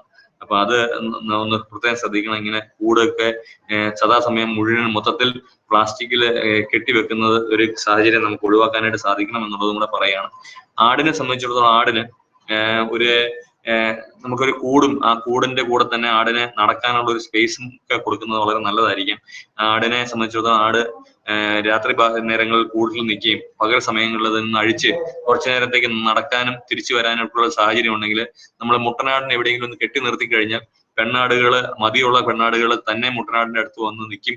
നമുക്ക് അങ്ങനെയുള്ള ആടുകളെ മാറ്റി നിർത്തി കഴിഞ്ഞാൽ അവരെ ഇണചേർത്താൽ നമുക്ക് നമ്മുടെ പ്രത്യുൽപാദനം നമ്മുടെ മര്യാദയ്ക്ക് നല്ല രീതിയിൽ പോകാനായിട്ട് സാധിക്കുകയും ചെയ്യും. അപ്പം നമുക്ക് ആ ഒരു കാര്യത്തിന് വേണ്ടിയിട്ടൊക്കെയാണ് നമ്മൾ ഒരു അല്പം സ്പേസ് നമുക്ക് കൊടുക്കണം. കാരണം മൃഗങ്ങളുടെ സ്വാഭാവിക സ്വഭാവം പുറമെ വെളിവാകാൻ വേണ്ടിയിട്ട് നമ്മൾ അവരുടെ ഒരു സാമൂഹിക ബന്ധമൊക്കെ കൃത്യമായിട്ട് വെളിവായി വരാൻ വേണ്ടിയിട്ട് നമുക്ക് അവർക്കൊരു അല്പം സ്പേസ് കൊടുത്തു കഴിഞ്ഞാൽ അവർ ആ ഒരു തുറന്ന സ്ഥലങ്ങളിൽ അവരെ പരസ്പരം സംവദിക്കുകയും നമുക്ക് കാര്യങ്ങളൊക്കെ മനസ്സിലാക്കാനായിട്ട് സാധിക്കുകയും ചെയ്യും. നമ്മൾ കെട്ടിയിട്ട് ഫുൾ ടൈം നമ്മൾ വളർത്തി കഴിഞ്ഞാൽ ചിലപ്പോൾ നമുക്ക് ഇങ്ങനെയുള്ള കാര്യങ്ങളൊന്നും നമുക്ക് ജൈവികമായിട്ടുള്ള ഒരു കാര്യങ്ങളും നമുക്ക് ചിലപ്പോൾ നടക്കാതിരിക്കാനുള്ള ഒരു സാഹചര്യം ഉണ്ട് എന്നുള്ള നിലയിൽ പറയാം.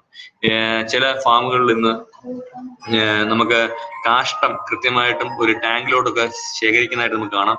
ഈ ചിത്രത്തിൽ നിങ്ങൾ കാണുന്നതിനകത്ത് ഇത് എൻ്റെ ഒരു സുഹൃത്ത് എടുത്ത ഒരു ചിത്രമാണ്. അപ്പൊ അദ്ദേഹം പറഞ്ഞനുസരിച്ചിട്ടാണെങ്കിൽ കാഷ്ടം കൃത്യമായിട്ടും ഒരു സെൻട്രൽ ഒരു താഴെ ഒരു ടാങ്കിലോട്ട് ശേഖരിക്കപ്പെടുന്നു. അതിനകത്ത് മൂത്രവും കൂടെ ശേഖരിക്കപ്പെടുന്നു എന്നുള്ളതാണ്. പ്രത്യേകിച്ച് ചില ജൈവ വളങ്ങളൊക്കെ ഉണ്ടാക്കാനായിട്ട് നമുക്ക് അതിനെ സഹായിക്കും. എപ്പോഴും നമ്മൾ മുതൽ മുടക്ക് വളരെ ചെറുതായിട്ട് വെക്കാനായിട്ട് ശ്രദ്ധിക്കണം. പ്രത്യേകിച്ച് ഇവിടെ ഈ തീറ്റത്തൊട്ടിക്ക് പകരം വീപ്പ മുറിച്ചിട്ടാണ് അവിടെ തീറ്റത്തൊട്ടി ഉണ്ടാക്കിയിരിക്കുന്നത്. അത് നിങ്ങളുടെ ഒരു ശ്രദ്ധയിലേക്ക് കുറച്ച് ഐഡിയകൾ നിങ്ങളുടെ മനസ്സിലേക്ക് കൊണ്ടുവരാൻ വേണ്ടിയിട്ടാണ്. ഒരു കൂട് പണിയുമ്പോൾ വലിയ കാശ് മുടക്കാതെ നമുക്ക് എങ്ങനെയൊക്കെ സാധിക്കാം എന്നുള്ളത് നമ്മുടെ ഒരു ചിന്തയിൽ വേണം. നമ്മുടെ ഒരു ഇത് തമ്മില്, നമ്മുടെ വാരികൾ തമ്മില്, നമ്മുടെ ഈ രണ്ട് തടിയാണ് ഉപയോഗിക്കുന്നതെങ്കിൽ അതിന്റെ തമ്മിലുള്ള ഒരു സ്പേസ് എന്ന് പറയുന്നത് പരമാവധി 1.5 സെന്റിമീറ്റർ കാണാവുള്ളൂ. കാരണം കാലിടയിൽ പോയി കാല് മുറിയാനോ അല്ലെങ്കിൽ താഴെ നിൽക്കുന്ന പട്ടി കാല് കടിച്ചോണ്ട് പോകാനൊക്കെ ഉള്ള ഒരു ബുദ്ധിമുട്ടുണ്ടാവുന്നത് അവോയ്ഡ് ചെയ്യാൻ വേണ്ടിയിട്ടാണ് നമ്മൾ അങ്ങനെ ചെയ്യുന്നത്. നമുക്ക് ഇത് കുറച്ചും കൂടെ വില കൂടിയ മെറ്റീരിയലാണ്. നമുക്ക് ചൈനയിൽ നിന്നാണ് ആദ്യകാലത്തൊക്കെ ഇറക്കുമതി ചെയ്തുകൊണ്ടിരുന്നത്. പ്രത്യേകിച്ച് ഇത് പ്ലാസ്റ്റിക്കിന്റെ ഒരു മാറ്റ് പോലെ, ഒരു സ്ക്വയർ പോലത്തെ ഒരു പീസ്, അത് സ്ക്രൂ പിടിച്ചിപ്പിച്ച് ഇതിനകത്തോട്ട് കയറ്റുകയാണ് ചെയ്യുന്നത്. ആടുകൾക്ക് പൊതുവെ താല്പര്യമായിട്ടാണ് നമുക്ക് കാണാൻ സാധിക്കുന്നത്. അവര് ഈ കമ്പനിയുടെ തന്നെ നമുക്ക് റെഡിമെയ്ഡ് ആയിട്ടുള്ള ഫീഡിങ്ങിന് വേണ്ടിയിട്ടുള്ള ട്രേകൾ നമുക്ക് ലഭ്യമാണ്. ഫീഡിങ്ങിനുള്ള ട്രേ ഇത് കണ്ടിട്ട്, ഈ ചിത്രം കണ്ടിട്ട് ഒരു കുടുംബശ്രീയിലെ ചേച്ചി അവരെ വീട്ടിൽ പോയിട്ട് പഴയ ഫ്രിഡ്ജിന്റെ പച്ചക്കറി വെക്കുന്ന ആ ഒരു ട്രേ എടുത്ത് ആടിന് തീറ്റ ഉണ്ടാക്കുന്ന ഒരു ശ്രമം നടത്തി. അതിലും അവർ വിജയിച്ചു. അപ്പൊ നമ്മൾ മനസ്സിലാക്കേണ്ടത്, നമ്മൾ ഒരു ചിത്രം കണ്ടു കഴിഞ്ഞാൽ ചിത്രത്തിൽ നിന്ന് നമുക്ക് എങ്ങനെ നമ്മുടെ വീടിന്റെ പിന്നാമ്പുറത്ത് ഇതേ സാങ്കേതിക വിദ്യ കുറഞ്ഞ ചെലവിൽ നിർമ്മിക്കാൻ സാധിക്കും എന്നുള്ളൊരു പരിശ്രമം നമ്മുടെ ഭാഗത്ത് നിന്ന് ഉണ്ടായിക്കൊണ്ടേയിരിക്കണം. അങ്ങനെ ഉണ്ടായിക്കൊണ്ടേ ഇരുന്നു കഴിഞ്ഞാൽ ഒരുപക്ഷെ നിങ്ങൾ ചെന്നെത്തുന്ന മേഖല അത് ഒരുപക്ഷെ നാളെ ഞങ്ങൾക്ക് ഒരു മാതൃകയായി മാറാനുള്ള ഒരു സാധ്യത വരെ ഉണ്ട് എന്നുള്ള നിലയാണ്. ഇതാണ് ഈ പ്ലാസ്റ്റിക്കിന്റെ ട്രേ. ചതുരത്തിലാണ് വരുന്നത്. ഇത് സ്ക്രൂ ഇട്ടിട്ട് നമ്മള് ഫ്രെയിമിലോട്ട് ഘടിപ്പിക്കുകയാണ് ചെയ്യുന്നത്. നിങ്ങൾക്ക് കാണാം, ഇങ്ങനെ ഫ്രെയിം ഇട്ടിട്ട് ഘടിപ്പിക്കുന്ന ഒരു രീതിയാണ്. പല കളറിലും നമുക്ക് നമ്മുടെ ഇത് കിട്ടുന്നുണ്ട്. ഇത് ഓട്ടോമാറ്റിക് വാട്ടറാണ്. വെള്ളം കുടിക്കുന്നതനുസരിച്ച് തന്നെ വെള്ളം വന്ന് നിറയുന്ന ഒരു സംഭവമാണ്. അപ്പം ആടുകൾക്ക് ദാഹിച്ച് വെറുതെ നിൽക്കേണ്ട കാര്യം വരുന്നില്ല. അവർക്ക് ദാഹിച്ചു കഴിഞ്ഞാൽ അവർ വെള്ളം പോയി കുടിക്കുന്നു, തന്നെ വെള്ളം നിറയുന്നു എന്നുള്ളൊരു സങ്കല്പമാണ് നമുക്കുള്ളത്. തീറ്റ മറ്റു മൃഗങ്ങൾ കഴിക്കാതിരിക്കാനായിട്ട് ചെറിയൊരു ഗാർഡ് വെച്ചിരിക്കുന്നതാണ് ഇത് കാണാൻ സാധിക്കുന്നത്. എപ്പോഴും കുറച്ച് ഖനമുള്ള തൂണുകൾ പണിയുകയാണെങ്കിൽ വളരെ ഉചിതമായിരിക്കും. നല്ല കാറ്റായിരിക്കുമ്പോൾ ഇത് മൊത്തത്തിൽ കിടന്ന് കുലുങ്ങുകയാണെങ്കിൽ പ്രത്യുൽപാദനത്തെയൊക്കെ അത് ബാധിക്കും. കാരണം സമ്മർദ്ദമേറി വരുന്ന സാഹചര്യത്തിൽ ആടൊരു പാവം ജീവിയാണ്. ഇതിനെ സമ്മർദ്ദത്തിലാക്കുകയാണെങ്കിൽ നമ്മൾ പ്രത്യേകിച്ചും ഒരു നിത്യേന വെടിക്കെട്ട് കേൾക്കുന്ന ഒരു സാഹചര്യമോ അല്ലെങ്കിൽ പട്ടിക്കൂടിന്റെ മുന്നിലുള്ള ഒരു പാർപ്പിടമോ ഒക്കെ ആണെങ്കിൽ ഇതിന് സദാസമയവും സമ്മർദ്ദമായിരിക്കും. ആ സമ്മർദ്ദം പലപ്പോഴും പ്രത്യുൽപാദന ക്ഷമതയൊക്കെ ബാധിക്കാനുള്ള ഒരു സാധ്യതയുണ്ട് എന്നുള്ളൊരു നിലയിൽ പറയാൻ ആഗ്രഹിക്കുകയാണ്. നടുക്കിൽ കൂടെ ഒരു പാത കൊടുത്ത് ക്യൂബിക്കിള് തിരിച്ചിട്ടുള്ള ഒരു ആട്ടുംകൂടാണ് നമ്മൾ ഇത് കാണുന്നത്. ഇതും ഒരു നല്ല ഐഡിയ തന്നെയാണ്. നമുക്ക് രണ്ട് സൈഡിലേക്കും ഉള്ള തീറ്റ ഒരേ സമയത്ത് തന്നെ ഇട്ടുകൊണ്ട് പോകാൻ പറ്റും എന്നുള്ളതാണ്.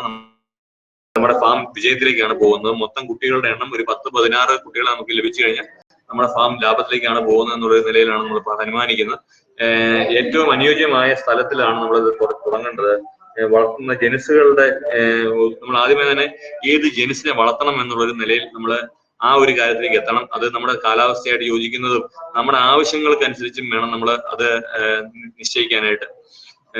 നമുക്ക് നല്ല ലക്ഷണങ്ങൾ എന്ന് പറയുന്നത്, നമുക്ക് പാല് നിറഞ്ഞാൽ ഒരേ വലിപ്പത്തിൽ വിട്ടു നിൽക്കുന്ന മുലക്കാമ്പുകളാണ് ഉചിതം.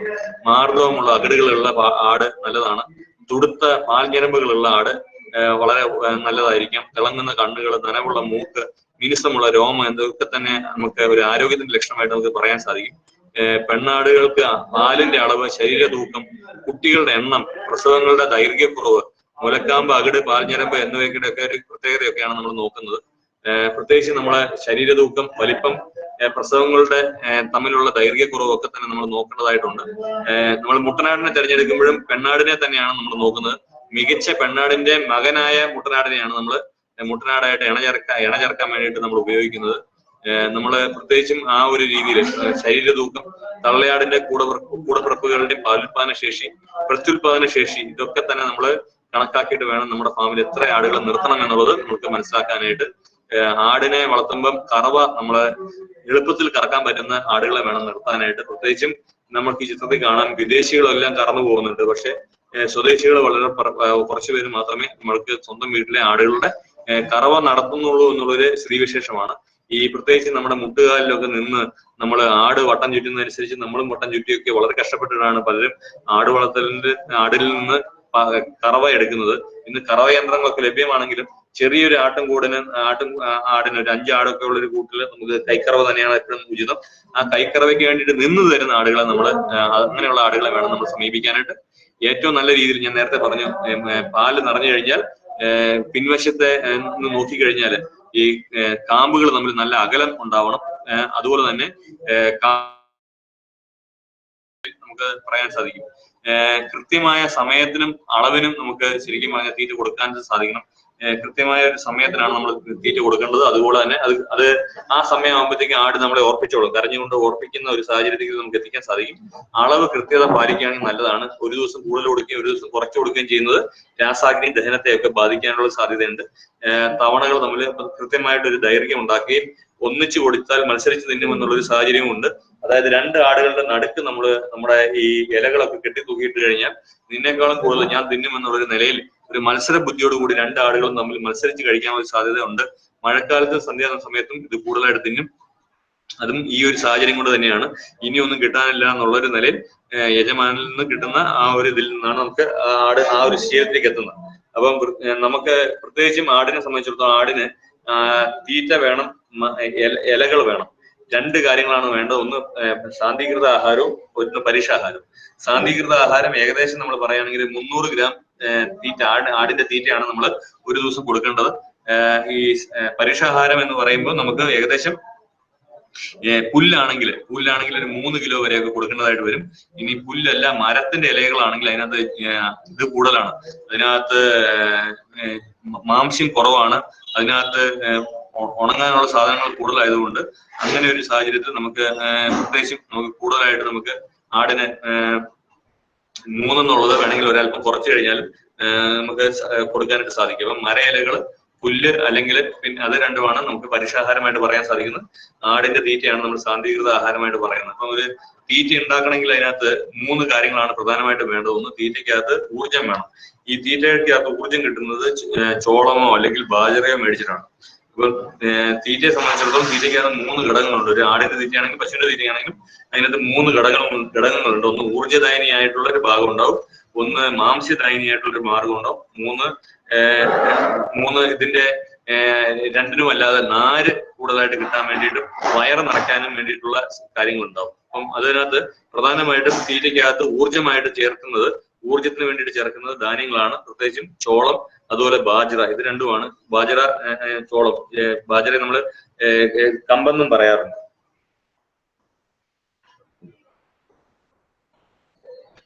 ഇത് അതുപോലെ തന്നെ നമുക്ക് ഈ നാരിന് വേണ്ടിയിട്ട് തവിടാണ് ചേർക്കപ്പെടുന്നത്. മിക്ക തീറ്റയിലും മാംസ്യത്തിനായിട്ട് പിണ്ണാക്കുകളാണ് ചേർക്കപ്പെടുന്നത്.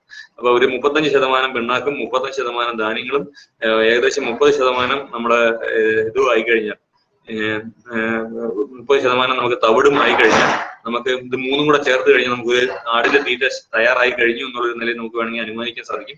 ഇത് എല്ലാം തന്നെ ശാസ്ത്രീയമായിട്ട് പരിശോധിച്ചിട്ട് തന്നെ വേണം കൊടുക്കാനായിട്ട്. ഞാനൊരു ചെറിയൊരു ഇത് അപ്രോക്സിമേഷൻ പറയുന്നു മാത്രമേ ഉള്ളൂ. നമുക്ക് ഒരു ഏകദേശം നമുക്കൊരു 35-30 അനുപാതത്തിൽ കൊടുത്തു കഴിഞ്ഞാൽ നമുക്ക് ഏകദേശം നമുക്ക് ആടിന്റെ ഒരു തീറ്റയിലേക്ക് നമുക്ക് എത്തിക്കാൻ സാധിക്കുന്നു എന്നുള്ളൊരു നിലയിലാണ് നമ്മൾ പറഞ്ഞു വന്നത്.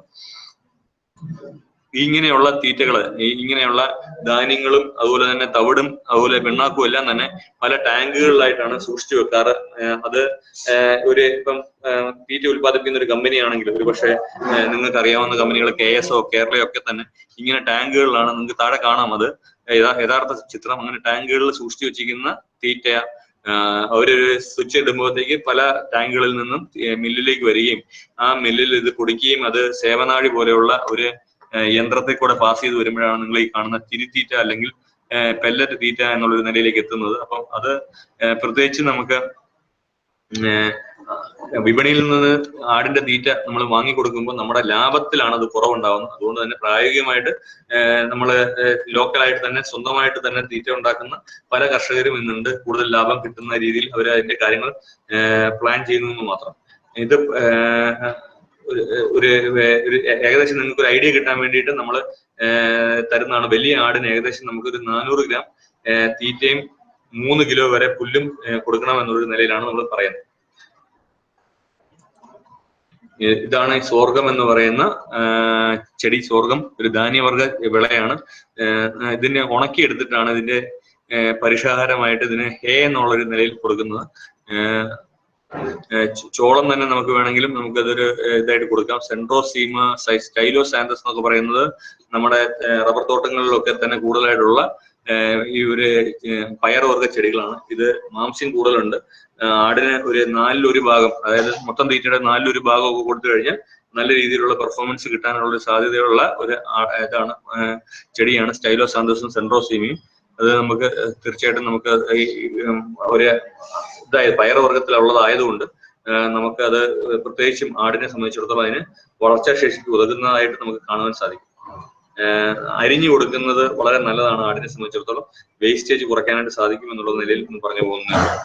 അതുപോലെ തന്നെ ഇന്ന് ഈ നമുക്ക് സ്ഥലമില്ലാത്തവർക്ക് വേണ്ടിയിട്ട് പല കാര്യങ്ങളും ചെയ്യുന്നതിനോടൊപ്പം തന്നെ നമുക്ക് ഈ പുല്ലിനെ ധാരാളമായിട്ട് പുല്ല് ലഭിക്കുന്ന സീസണുകളിൽ പുല്ലിനെ സംസ്കരിച്ച് അതിനെ അച്ചാറിട്ട്, അതായത് നമ്മൾ കണ്ണിമാങ്ങ ഇല്ലാത്ത സമയത്തേക്ക് അച്ചാറിടുന്ന പോലെ തന്നെ പുല്ല് ധാരാളമായിട്ട് ഉണ്ടാവുന്ന സീസണുകളിൽ പുല്ലിനെ ഒരു അച്ചാറിട്ടിട്ട് ഇത് നമ്മള് ഇന്ന് ആ ഒരു രീതിയിൽ നമുക്ക് ആടിന് വേണമെങ്കിൽ കൊടുക്കാൻ സാധിക്കും. സൈലേജ് എന്നാണ് പറയുന്നത്. പുല്ലിനെ നമ്മൾ അച്ചാറിടുകയാണ്. അപ്പൊ പുല്ലിനെ നമ്മൾ സൂക്ഷ്മാണു ദഹനത്തിന് വേണ്ടിയിട്ട് വിധേയമാക്കുന്നു. അങ്ങനെ പുല്ല് ഉൽപ്പാദിപ്പിക്കുന്ന അമ്ലത്തിൽ തന്നെ അത് പ്രിസർവ് ആവുകയും അതിൽ ആ ഒരു ഇതിലാണ് നമ്മൾ സൈലേജിന് ആടിന് കൊടുക്കുന്നതായിട്ട് നമുക്ക് കാണാൻ സാധിക്കുന്നത്. അതുപോലെ സെസ്ബാനിയ എന്ന് പറയുന്ന ഒരു മര ഇലയാണ്. പ്രത്യേകിച്ചും അകത്തിച്ചീര എന്നാണ് ഇതിന് പറയുന്നത്. ധാരാളമായിട്ട് നമ്മുടെ നാട്ടിൽ ഉണ്ടാവുന്ന ഒരു വേലിച്ചീരയായിട്ട് നമുക്ക് ഉപയോഗിക്കാം. ഇത് ആടിനെ സംബന്ധിച്ചിടത്തോളം അതുകൊണ്ട് തന്നെ ജീവനുള്ള വേലി, ലൈവ് ഫെൻസ് എന്ന് പറയുന്ന ഒരു കോൺസെപ്റ്റ് ഉണ്ട്. വീട്ടിലൊരു ആടുണ്ടെങ്കിൽ വീടിന് ചുറ്റും നമ്മൾ വേലിയായിട്ട് നമ്മൾ കുറച്ച് ചെറിയ ചെറിയ മരങ്ങൾ വെച്ച് കഴിഞ്ഞാൽ ധാരാളമായിട്ട് ഇലകളുള്ള മരങ്ങളാണ് വെക്കുന്നതെങ്കിൽ 3 കിലോ മരത്തിന്റെ ഇലകൾ കിട്ടാൻ നമുക്കൊരു ബുദ്ധിമുട്ടുണ്ടാകത്തില്ല. ആടിനെ സംബന്ധിച്ചിടത്തോളം അത് മികച്ച ഒരു തീറ്റയായിട്ട് നമുക്ക് പരിവർത്തിച്ച് നമുക്കത് അങ്ങനെ ഒരു രീതിയിൽ നമുക്ക് കിട്ടുകയും ചെയ്യും എന്നുള്ള നിലയിലാണ്. അപ്പം സെസ്ബാനിയ, അകത്തിച്ചീര നമുക്ക് ഈ ഒരു കാര്യത്തിന് വേണ്ടിയിട്ട് ഉപയോഗിക്കാവുന്നതാണ്. കലിയാൻഡ്ര എന്ന് പറയുന്ന ഒരു മരവും നമുക്ക് ഇതിന് വേണ്ടിയിട്ട് ഉപയോഗിക്കാവുന്നതാണ്. ആട് വളർത്തുമ്പോൾ തെങ്ങോലയാണ് കൊടുക്കുന്നതെങ്കിൽ തെങ്ങോലയുടെ ഓല കഴിച്ചു കഴിയുമ്പോൾ ഈർക്കിലി കിട്ടുമ്പോൾ ഈർക്കിലി ആ ഒരു രീതിയിൽ നമുക്ക് വേണമെങ്കിൽ നമുക്ക് ഒരു രീതിയിൽ നമുക്ക് ആടുകളെ വളർത്താവുന്നതാണ്. ഇതെല്ലാം പരിശീലിപ്പിക്കുന്നതാണ്. മിക്ക ആടുകളും ഈർക്കിലി കൂടെ കഴിക്കുന്ന ആടുകളും നമ്മൾ ധാരാളമായിട്ട് കാണുന്നു. പക്ഷെ അത് പരിശീലിപ്പിച്ചതുകൊണ്ട് ഇല മാത്രം കഴിക്കുകയും ഈർക്കിലി ബാക്കി വെക്കുകയും ചെയ്യുന്ന രീതിയിൽ നമുക്ക് ആടുകളെ കിട്ടുകയും ചെയ്യും. പ്രത്യേകിച്ച് ഒരു കാര്യം പറയാനുള്ളത്, ആടിനും മനുഷ്യനേക്കാൾ വിഭിന്നമായിട്ട് ആടിനും പശുവിനും 4 അറയുള്ള വയറാണുള്ളത്. ഈ 4 അറയുള്ള വയറുള്ളത് കൊണ്ട് തന്നെ ഇതിന്റെ ദഹന പ്രക്രിയ എന്ന് പറയുന്ന മനുഷ്യനേക്കാൾ വളരെയധികം വിഭിന്നമാണ്.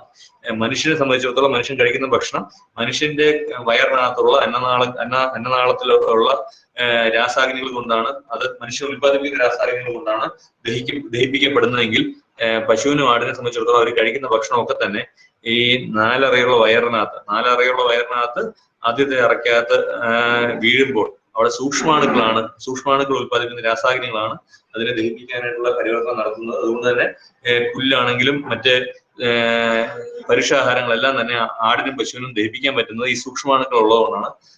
അത് ആ ഒരു ഒറ്റ കാര്യം കൊണ്ട് തന്നെ നമ്മള് ആഹാരത്തിൽ ഒട്ടനവധി കാര്യങ്ങൾ നമ്മൾ നിയന്ത്രിക്കണം എന്നുള്ളൊരു നിലയിൽ ആണ് നമുക്ക് പറയാൻ സാധിക്കുന്നത്. കാരണം 4 അറയുള്ള വയറുണ്ട്, സൂക്ഷ്മാണു ദഹനമാണ്.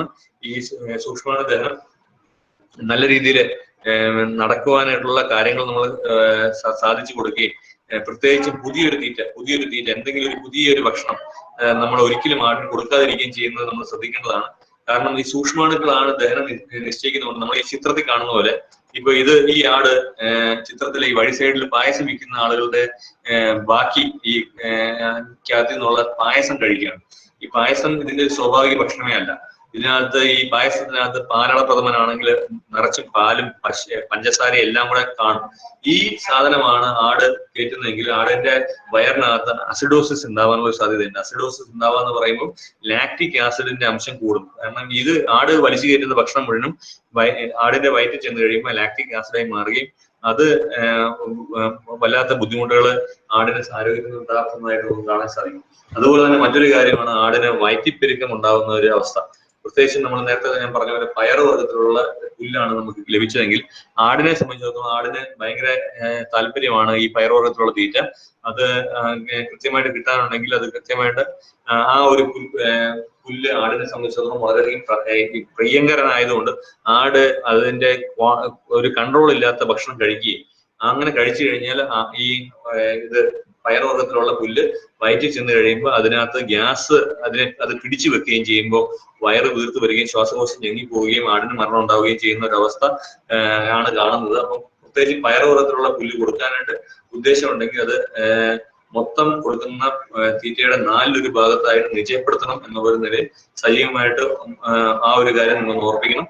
മൊത്തത്തിൽ 4 അറയുള്ള വയറുള്ളത് കൊണ്ട് ദഹനം എന്ന് പറയുന്നത് ഒരു മനുഷ്യന്റെ ദഹനം പോലെയല്ല. മനുഷ്യന് നമുക്ക് രാവിലെ ഇഡ്ഡലി കഴിക്കാം, ഉച്ചയ്ക്ക് ചോറുണ്ണാം, വൈകുന്നേരം ചപ്പാത്തി കഴിക്കാം. നമുക്ക് ആഹാരത്തിന്റെ കാര്യത്തിൽ നാനാവിധ വ്യത്യാസങ്ങൾ നമുക്ക് അനുവർത്തിക്കാം. അതേസമയം ആടിനെ സംബന്ധിച്ചിടത്തോളം, പശുവിനെ സംബന്ധിച്ചിടത്തോളം ഇന്ന് കൊടുക്കുന്ന തീറ്റ തന്നെ നാളെ കൊടുക്കാനും നാളെ കൊടുക്കുന്ന തന്നെ മറ്റന്നാൾ കൊടുക്കാനും നമ്മൾ പരമാവധി ശ്രമിക്കണം. ആഹാരത്തിൽ പെട്ടെന്നൊരു മാറ്റം വരുത്തരുത്. ആഹാരത്തിൽ പെട്ടെന്നൊരു മാറ്റം വന്നു കഴിഞ്ഞാൽ ഈ ആഹാരം പ്രതീക്ഷിച്ചിരിക്കുകയും ആ ആഹാരം ദഹിപ്പിക്കാനായിട്ട് ഇരിക്കുന്നതുമായ സൂക്ഷ്മാണുക്കൾക്ക് അതൊരു വലിയ ബുദ്ധിമുട്ടാണ്. ആ സൂക്ഷ്മാണുക്കളെല്ലാം തന്നെ ഈ പുതിയൊരു തീറ്റ ദഹിപ്പിക്കാനുള്ള ശ്രമത്തിൽ ചത്തൊടുങ്ങുകയും അതോടുകൂടി അയവർക്കൽ പ്രക്രിയ നിന്നുപോകാനും മറ്റ് അസുഖങ്ങൾ ഉണ്ടാവാനും ഒക്കെ തന്നെ ഒരു സാഹചര്യം ഉണ്ടാവാനുള്ള സാഹചര്യമുണ്ട്. അതുകൊണ്ട് പ്രത്യേകിച്ച് നമ്മള് 4 അറയുള്ള വയറുള്ള ആടിനെ പോലുള്ള മൃഗങ്ങളിൽ തീറ്റയുടെ കാര്യത്തിൽ നമ്മൾ സജീവ ശ്രദ്ധ നമ്മുടെ ഭാഗത്ത് നിന്ന് ഉണ്ടാവേണ്ടതുണ്ട്. പ്രത്യേകിച്ചും വയറൊക്കെ വീർത്തിരിക്കുന്ന ഈ അവസ്ഥയിൽ നമ്മൾ കൊടുക്കാൻ പറ്റുന്ന ബ്ലോട്ടോനിൽ എന്നൊക്കെ പറയുന്ന ചില സിറപ്പുകളാണ്. അത് തീർച്ചയായും കൊടുക്കണം.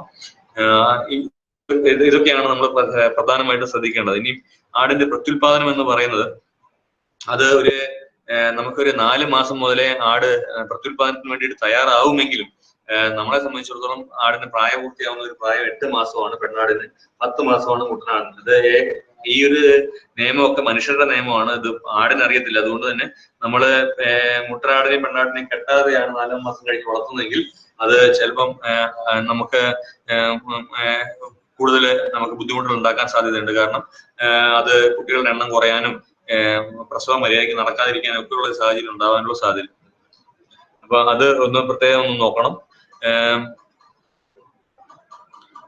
എണ്ണ ചേർക്കാനായിട്ട് പ്രത്യേകിച്ചും നമുക്ക് നല്ലൊരു കാലാവസ്ഥ വേണം, തീറ്റയുടെ ലഭ്യത വേണം, അതുപോലെ തന്നെ നല്ല മുട്ടനാടിന്റെ ഒരു സാന്നിധ്യം വേണം എന്നുള്ള നിലയിലാണ്.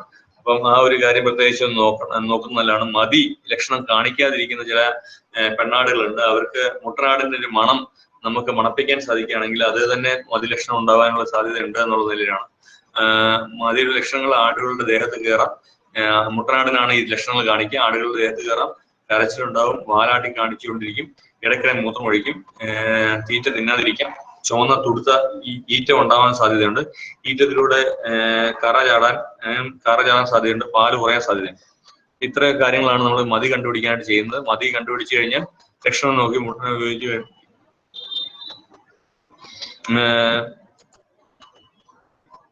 മതി ക്രമീകരണം നമുക്ക് ഈ പറഞ്ഞ പോലെ തന്നെ ഈ നമ്മളെ ഓണത്തിന്റെ സീസണിലേക്ക് നമ്മൾ നേന്ത്രക്ക വെക്കുന്ന പോലെ തന്നെ നമുക്ക് ബക്രീദിന്റെ സീസണിലേക്ക് നമ്മുടെ ആടിന്റെ പ്രത്യുൽപാദനം നമുക്ക് ഫോർകാസ്റ്റ് ചെയ്ത് നമുക്ക് സെറ്റ് ചെയ്യാൻ സാധിക്കുമെന്നുള്ളൊരു സാങ്കേതിക വിദ്യ ഈ അടുത്ത് വന്നിട്ടുണ്ട്. യോനിയിലോട്ട് ഈ സ്പോഞ്ച് ഇടുകയും അത് കഴിഞ്ഞിട്ട് ഇതിനെ പിൻവലിക്കുകയും ചെയ്യുന്ന സമയത്ത് എല്ലാം തന്നെ നമ്മുടെ എല്ലാ ആടുകളും എല്ലാ പെണ്ണാടുകളും ഒരേ ദിവസം തന്നെ മതിയിലേക്ക് വരികയും അതിനെ ആ ദിവസം തന്നെ നമുക്ക് ഇണ ചേർക്കാനായിട്ട് സാധിക്കുകയും ചെയ്തു കഴിഞ്ഞാൽ അതിന് എല്ലാത്തിനും തന്നെ ഒരേ സമയം തന്നെ പ്രസവിക്കുകയും നമുക്ക് ഒരു സമയത്ത് തന്നെ ഒരു 10 20 ആടുകൾ ഒരുമിച്ച് പ്രസവിക്കുകയും ഒരുമിച്ച് കുട്ടികളെ നമുക്ക് തരികയും ചെയ്യുന്ന ഒരു അവസ്ഥ. അത് നല്ലൊരു പ്രൊപ്പോസൽ എന്നുള്ള നിലയിൽ നമുക്ക് പറയാൻ സാധിക്കുമെങ്കിലും അത് സാങ്കേതിക വിദ്യ അത് എത്രത്തോളം നിങ്ങൾ അത് ഏറ്റെടുക്കുമെന്നുള്ളത് നമുക്ക് പറയാൻ സാധിക്കത്തില്ല. ഇതാണ് സാങ്കേതിക വിദ്യ, ഇത്രയേ ഉള്ളൂ. മികച്ച വിപണി ബക്രീദിന്റെ വിപണിയാണ്. ആ മികച്ച വിപണിയിൽ പരമാവധി ലാഭം കൊയ്യാൻ വേണ്ടിയിട്ട് നമ്മുടെ ഫാമിലെ പ്രത്യുൽപാദനം പൂർണ്ണമായിട്ട് കൂട്ടുകയാണ്, ആ ഒരു മാർക്കറ്റിനെ സ്വാധീനിക്കാൻ വേണ്ടിയിട്ട്. അപ്പം അതിനനുസരിച്ചിട്ടുള്ളൊരു കാര്യം നമ്മൾ ചെയ്യണം എന്നുള്ള നിലയിലാണ് പറഞ്ഞു തന്നത്. അപ്പം അത് ഒന്ന് പിന്നീട് ഏകദേശം നമ്മുടെ സമയമായിക്കൊണ്ടിരിക്കുകയാണ്. അതുകൊണ്ടാണ് ഞാൻ ഓടിച്ചു വിടുന്നത്. ആടുകളുടെ പ്രസവം നിങ്ങൾ എല്ലാവരും കണ്ടു കാണുമെന്ന് വിശ്വസിക്കുന്നു. ഒരു സഞ്ചി വന്ന് പൊട്ടുന്നു, കുട്ടികളുടെ കൈ വരുന്നു. അത് കഴിഞ്ഞിട്ട് മുട്ടനാട് ആട് നിന്നും ഇരുന്നും ഒക്കെ തന്നെ പ്രസവിക്കാമെന്നുള്ള നിലയിലാണ്. അത് കഴിഞ്ഞിട്ടാണ് മറുപിള്ള പോകുന്നത്. മറുപിള്ള പൂർണ്ണമായിട്ട് പോയില്ലെങ്കിൽ ഡോക്ടറെ വിളിച്ചിട്ട് മറുപിള്ള മാറ്റി കിടത്തേണ്ടതാണ്. അതുപോലെ തന്നെ പണ്ടത്തെ ആടുകളൊക്കെ സ്വന്തമായിട്ട് നക്കിക്കൊള്ളുമായിരുന്നു. ഇന്നത്തെ ആടുകളൊന്നും തന്നെ ഈ തലകീഴായിട്ട് മൂക്കിനുള്ളിൽ നിന്നും ദ്രാവകം കൊണ്ടുപോകത്തില്ല. പ്രത്യേകിച്ചും നമുക്ക് ആ ഒരു കാര്യത്തിനകത്ത് പ്രത്യേകിച്ച് നമുക്കൊരു ഇങ്ങനെയുള്ള കാര്യങ്ങളെല്ലാം തന്നെ മനുഷ്യർ ചെയ്യേണ്ടതായിട്ടുള്ള അവസ്ഥയുണ്ട്. കുട്ടികൾ ഉണ്ടായി കഴിഞ്ഞാൽ പുല്ല് വെച്ചിട്ടാണെങ്കിലും നമ്മള് ആടുകളെ ഒന്ന് തുടച്ച് അതിന്റെ ആ ഒരു ഈർപ്പം കളയാനായിട്ട് നമ്മൾ ബാധ്യസ്ഥരാണ്. അല്ല എന്നുണ്ടെങ്കിൽ പ്രത്യേകിച്ചും ഡിസംബർ പോലെയുള്ള സീസണുകളിൽ, നല്ല തണുപ്പുള്ള സമയങ്ങളിൽ ഈ നനവുള്ള ആട്ടുംകൂട്ടി തന്നെ കിടന്ന് ചത്തുപോകാനുള്ള ഒരു സാധ്യത വളരെ കൂടുതലാണ്. അതുകൊണ്ട് ആട് നക്കിയില്ലെങ്കിൽ നമ്മൾ ആടിനെ തുടച്ചു കൊടുക്കുകയും ആട് പ്രസവിച്ച കുട്ടികളെ എല്ലാം തുടച്ചു കൊടുക്കുകയും അതിന്റെ മൂക്കൊന്ന് പിഴിഞ്ഞു കൊടുക്കുകയും ശ്വാസം എടുക്കാനായിട്ട് ബുദ്ധിമുട്ടുണ്ടെങ്കിൽ പിൻകാലുകളിൽ പൊക്കി അതിനെ ഒന്ന് കുടഞ്ഞു കൊടുക്കുകയൊക്കെ ചെയ്യുന്നത് വളരെ നല്ലൊരു സഹായമായിരിക്കും. പ്രത്യേകിച്ചും നമുക്ക് രാത്രി ഒരു ചൂട് കൊടുക്കാൻ സാധിക്കുകയാണെങ്കിൽ വളരെ നല്ലതാണ്. ഇനി ചൂട് കൊടുക്കാനായിട്ടുള്ള സാഹചര്യം നമുക്ക് നിലവിലില്ല എന്നുണ്ടെങ്കിൽ തന്നെ നമുക്ക് ഈ പറഞ്ഞ പോലെ ചെറിയ സ്വെറ്ററൊക്കെ ഇടിച്ചു വിടാവുന്ന രീതിയിൽ വരെ നമുക്ക് സാങ്കേതിക വിദ്യകൾ ഉണ്ട് എന്നുള്ള നിലയിൽ പറഞ്ഞു പോവുകയാണ്. ഏറ്റവും ആദ്യത്തെ പാല് കന്നിപ്പാലാണ്. ആദ്യത്തെ 3 ദിവസമാണ് ഈ പാല് വരുന്നത്. ഈ പാല് കുട്ടികൾക്ക് നിർബന്ധമായിട്ട് കൊടുക്കണം. ശരീരഭാരത്തിന്റെ 10% ഭാഗം വെച്ചിട്ടാണ് കൊടുക്കേണ്ടത്. അതൊരു 300-350 ലിറ്റർ ml കന്നിപ്പാല് നമ്മൾ നിർബന്ധമായിട്ടും ഈ ആട്ടുകുട്ടികൾക്ക് കൊടുത്തിരിക്കണം എന്നുള്ള നിലയിൽ പറയാണ്. രണ്ടാമത്തെ ഒരു കാര്യം, ഞാൻ നേരത്തെ പറഞ്ഞു, പ്രസവം എന്ന് പറയുന്നത് 5-ാം മാസത്തിൽ നടക്കേണ്ട ഒരു കാര്യമാണ്. അത് പ്രത്യേകിച്ചും ഈ കന്നി പ്രസവമൊക്കെ ആണെങ്കിൽ ചിലപ്പം തലയൊക്കെ വളഞ്ഞൊക്കെയാണ് ഇരിക്കുന്നതെങ്കിൽ സഞ്ചി വന്ന് പൊട്ടിയിട്ടും കുട്ടി വരത്തില്ല എന്നുള്ളൊരു അവസ്ഥ ഉണ്ടാവും. അപ്പൊ അങ്ങനെ ഒരു സാഹചര്യത്തിൽ നമ്മളൊരു സഞ്ചി വന്ന് പൊട്ടിയിട്ടും ഒരു അരമണിക്കൂറായിട്ട് പ്രസവിക്കുന്നില്ല എന്നുള്ള ഒരു സാഹചര്യമാണെങ്കിൽ അടുത്തുള്ള മൃഗഡോക്ടറെ വിളിക്കുകയും അദ്ദേഹം വന്നിട്ട് ഇതൊന്ന് നോക്കി എന്താണ് അതിന്റെ ബുദ്ധിമുട്ട് എന്നുള്ളത് മനസ്സിലാക്കുകയും ചെയ്യുന്നത് നല്ലതാണ്. പ്രത്യേകിച്ചും അത് ഒരു പല കാര്യങ്ങൾക്ക് വേണ്ടിയിട്ട് അത് സഹായകരമായിരിക്കും എന്നുള്ള നിലയിലാണ് അത് പറയാൻ ആഗ്രഹിച്ചത്. ഈ ചെറിയ പ്രായത്തിലുള്ള ആടുകൾ ആദ്യമായിട്ട് ഗർഭിണിയാവുമ്പോൾ ഇവർക്ക് ഈ എടുത്തുചാട്ട സ്വഭാവമൊക്കെ പൂർണ്ണമായും മാറിക്കാണത്തില്ല. അപ്പൊ അങ്ങനെ ഒരു സാഹചര്യത്തിൽ ചിലപ്പോൾ കൂട്ടിൽ നിന്നൊക്കെ താഴോട്ടൊക്കെ ചാടുന്ന ഒരു അവസ്ഥയിൽ ഗർഭപാത്രം പിണഞ്ഞു പോകാനും അത് പ്രസവം ഇല്ലാതെ വരാനൊക്കെ ഉള്ള ഒരു സാഹചര്യമൊക്കെ തന്നെ നിലനിൽക്കുന്നു എന്നുള്ള നിലയിലാണ്. അബോർഷൻ വളരെ റെയറായിട്ട് മാത്രം ചില കാര്യങ്ങൾ ഉണ്ടാവുന്ന ഒരു കാര്യമാണ്. അത് നല്ലൊരു പ്രജനന യൂണിറ്റ് എന്ന് പറയുന്ന 9 പെണ്ണാടും 1 മുട്ടനാടുമാണ്. അത് നല്ല രീതിയിൽ ഇപ്പം ലാഭകരമായിട്ട് നടത്താനായിട്ട് പലരും മുന്നോട്ട് വരുന്നുണ്ട് എന്നുള്ളതാണ് ഇപ്പോഴത്തെ ഒരു സന്തോഷം ആയിട്ടുള്ള ഒരു കാര്യം. പാല് സംബന്ധിച്ചിടത്തോളം നമുക്ക് ആട്ടിൻപാല് നമുക്ക് കുപ്പികൾ വിപണനം ചെയ്യാം. ആട്ടിൻപാല് കൊണ്ട് സോപ്പ് ഉണ്ടാക്കാം. ആട്ടിൻപാലിൽ നിന്ന് ക്രീമും സ്ത്രീകൾക്ക് ഉള്ള പല കോസ്മെറ്റിക്സ് നമുക്ക് ഉപയോഗിക്കാൻ സാധിക്കും. ആട്ടിൻപാലിന് പ്രോട്ടീൻ പൗഡർ ഉണ്ടാക്കുന്നുണ്ട്. അത് ബോഡി ബിൽഡേഴ്സിന് കഴിക്കാൻ പാകത്തിന് ആട്ടുമാംസം കൊണ്ട് നമുക്ക് സോപ്പ് ഉണ്ടാക്കുന്നുണ്ട്. കൈ കഴുകാനുള്ള സോപ്പ് വരെ നമുക്ക് ഉൽപ്പാദിപ്പിക്കുന്നു എന്നുള്ള നിലയിലാണ്. ഇനി ആടിന്റെ തൈര് വെച്ചിട്ട് അത് നല്ലൊരു മികച്ച ഒരു വരുമാന മാർഗമായിട്ട് പലരും ചെയ്യുന്ന ഒരു കാര്യമാണ്. ആട്ടിൻ തൈര് അത് വീട്ടിൽ കൊണ്ടുപോയി അത് ആ ഒരു രീതിയിൽ നമുക്ക് മികച്ച രീതിയിലുള്ള ഒരു പ്രൊഡക്റ്റ് ആയിട്ട് മാറിക്കൊണ്ടിരിക്കുന്നു. ഗോട്ട് മിൽക്ക് കേർഡ് എന്ന് പറയുന്ന ഒരു യുണീക്ക് ആയിട്ടുള്ള ഒരു ഓപ്പർച്യൂണിറ്റി ആണ്. അത് പലരും അത് വിനിയോഗിച്ചുകൊണ്ട് വരുന്നു എന്നുള്ള നിലയിൽ നമുക്ക് പറയാൻ സാധിക്കും.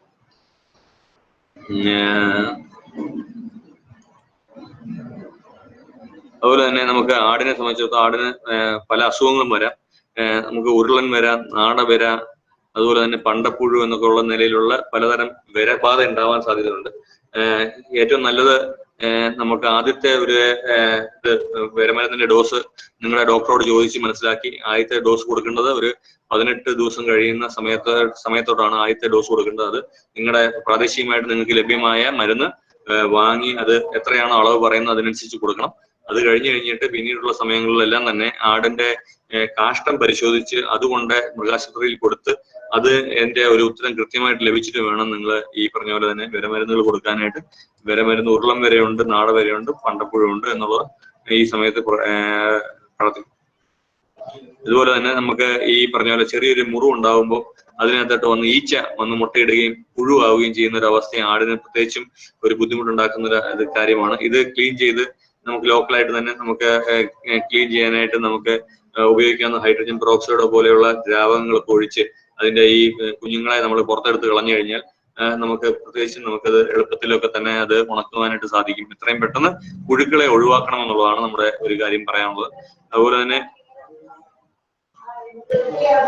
ഈ PPR എന്ന് പറയുന്ന ഒരു രോഗം, ഇത് ഈ അടുത്ത കാലത്തായിട്ട് കേരളത്തിൽ വളരെയധികം കർഷകർക്ക് നഷ്ടം ഉണ്ടാക്കുന്ന ഒരു അസുഖമാണ്. ഇതിനെതിരെയുള്ള പ്രതിരോധ കുത്തിവയ്പ്പുകൾ നമുക്കിപ്പോൾ ലഭ്യമാണ്. അത് പ്രത്യേകിച്ചും എടുക്കാനായിട്ട് നമ്മൾ തയ്യാറാവണം. അതുപോലെ കുട്ടികൾ ചാവുന്ന വേറൊരു അസുഖമാണ് ടെറ്റനസ് എന്ന് പറയുന്ന അസുഖം. ഇങ്ങനെ മരപ്പാവ പോലെ കുട്ടികൾ ചത്ത് കിടക്കുന്നു, സ്റ്റിഫായിട്ടാണ് കിടക്കുക, വടിയായ പോലെ എന്നുള്ള നിലയിൽ ഉള്ള പ്രയോഗം തന്നെ ടെറ്റനസിൽ നിന്ന് വന്നതാണ്. ഇതിന് തള്ള ആടിന് അതിന്റെ ഗർഭകാലത്ത് നമുക്ക് ഒരു കുത്തിവയ്പ്പ് എടുത്തു കഴിഞ്ഞാൽ കുട്ടികൾക്ക് ഈ ടെറ്റനസിൽ നമുക്ക് മോചനം കൊടുക്കാനായിട്ട് സാധിക്കും. അതുപോലെ തന്നെ ഈ അകിട് വീക്കം ആടിനെ സംബന്ധിച്ചിടത്തോളം വളരെ ബുദ്ധിമുട്ട് ഏറിയ ഒരു കാര്യമാണ്. ഗാംഗ്രീനസ് മാസ്റ്റൈറ്റിസ് ആയി അകിട് തന്നെ ചീഞ്ഞ് പറഞ്ഞു പോരാനുള്ള ഒരു സാധ്യത, ഈ ചിത്രത്തിൽ കാണുന്ന പോലെ കണ്ടില്ലേ, ഇത് അകിട് തന്നെ ചീഞ്ഞ് അളിഞ്ഞു പോരാനുള്ള ഒരു സാധ്യത തന്നെ നിലനിൽക്കുന്നു. അതുകൊണ്ട് തന്നെ ഇത് ആടിന്റെ ഇങ്ങനെയുള്ള സാഹചര്യങ്ങളിൽ എത്രയും പെട്ടെന്ന് ഇത് പാല് അതിനകത്തിൽ നിന്ന് കളയുകയും പരമാവധി പെട്ടെന്ന് തന്നെ ഇതിന്റെ ചികിത്സ പുനരാരംഭിക്കുകയും ചെയ്യേണ്ടതാണെന്നുള്ള നിലയിലാണ്. ചില വൈറ്റമിൻസിന്റെ കുറവ് കൊണ്ട് ആടിന്റെ തല ഇട്ട് കറക്കുന്ന ഒരു അസുഖം ഉണ്ടാവാനുള്ള ഒരു സാധ്യതയുണ്ട്. അപ്പൊ ഇതിനും ഈ പറഞ്ഞ അടുത്തുള്ള മൃഗാശുപത്രി കൊണ്ട് കാണിച്ചു കഴിഞ്ഞാൽ അതിനുള്ള മരുന്നുകൾ നമുക്ക് ലഭിക്കാനുള്ള ഒരു സാധ്യതയുണ്ട്. വേറൊരു കാര്യം, പ്രത്യേകിച്ച് നമ്മുടെ ഈ 2 കുട്ടികൾ ഉണ്ടാവുന്ന സമയത്ത് കൂടുതൽ പാല് കുടിക്കുന്ന കുട്ടി ആ ഒരു മിടുക്കിയായ കുട്ടിയായിരിക്കും. അത് മറ്റു കുട്ടികളെ ഒന്നും തന്നെ പാല് കുടിക്കാൻ സമ്മതിക്കത്തില്ല. ഇത് കൂടുതലായിട്ട് കുടിക്കും. പാല് കൂടുതലായിട്ട് കുടിച്ചു കഴിഞ്ഞാൽ വയറ്റിൽ ചെന്ന് കഴിയുമ്പോൾ അത് ആസിഡായി മാറും. ആ അസിഡിറ്റി ഉണ്ടാവുകയും അത് പിന്നീട് കുറെ ദിവസത്തേക്ക് ചിലപ്പോൾ പാല് കുടിക്കാതിരിക്കുകയും ആ ഒരു വയറ്റിനകത്തെ വേദന കാരണം ചിലപ്പോൾ അത് മരണം വരെ സംഭവിക്കാമെന്നുള്ളതാണ് ഫ്ലോപ്പി കിഡ് സിൻഡ്രോം എന്നുള്ളൊരു അസുഖം. ഏറ്റവും മിടുക്കനോ ആയ ആട്ടുകുട്ടിക്കാണ് ഇത് സംഭവിക്കുന്നത്. അത് മറ്റു ആടുകളെ കുടിക്കാൻ സമ്മതിക്കാതെ സ്വന്തമായിട്ട് കുടിക്കുന്നതിന്റെ ഭാഗമായി അതിന്റെ വയറ്റിലുണ്ടാവുന്ന അസിഡിറ്റിയാണ് ഇതിന്റെ ചിലപ്പോ അത് ബുദ്ധിമുട്ടാവുകയാണെങ്കിൽ അത് ആവാനുള്ള ഒരു കാരണം. അപ്പൊ അത് പ്രത്യേകിച്ച് നമുക്ക് തടയാൻ സാധിക്കുന്ന സോഡാപ്പൊടിയും എല്ലാം അല്പം വെള്ളത്തിൽ കലക്കി ഇതിന് കൊടുക്കുന്നതാണ് ഈ ഒരു സമയത്ത് നമുക്ക് ചെയ്യാനായിട്ട് സാധിക്കുന്ന ഒരു കാര്യം എന്നുള്ളതും കൂടെ ഈ അവസരത്തിൽ ഓർമ്മിക്കുന്നു. നമുക്ക് തൽക്കാലം 4 മണിയായി. നമ്മുടെ ചർച്ച നമുക്ക് നിർത്താൻ എന്തെങ്കിലും സംശയങ്ങൾ ഉണ്ടെങ്കിൽ നമുക്ക് ചോദിക്കാം.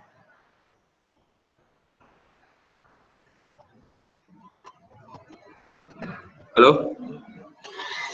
ആരെങ്കിലും ഉണ്ടോ അവിടെ? ഉറങ്ങിപ്പോയോ?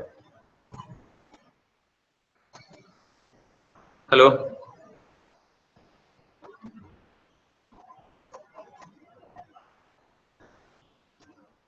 ഹലോ, കേക്കാവോ? ഹലോ,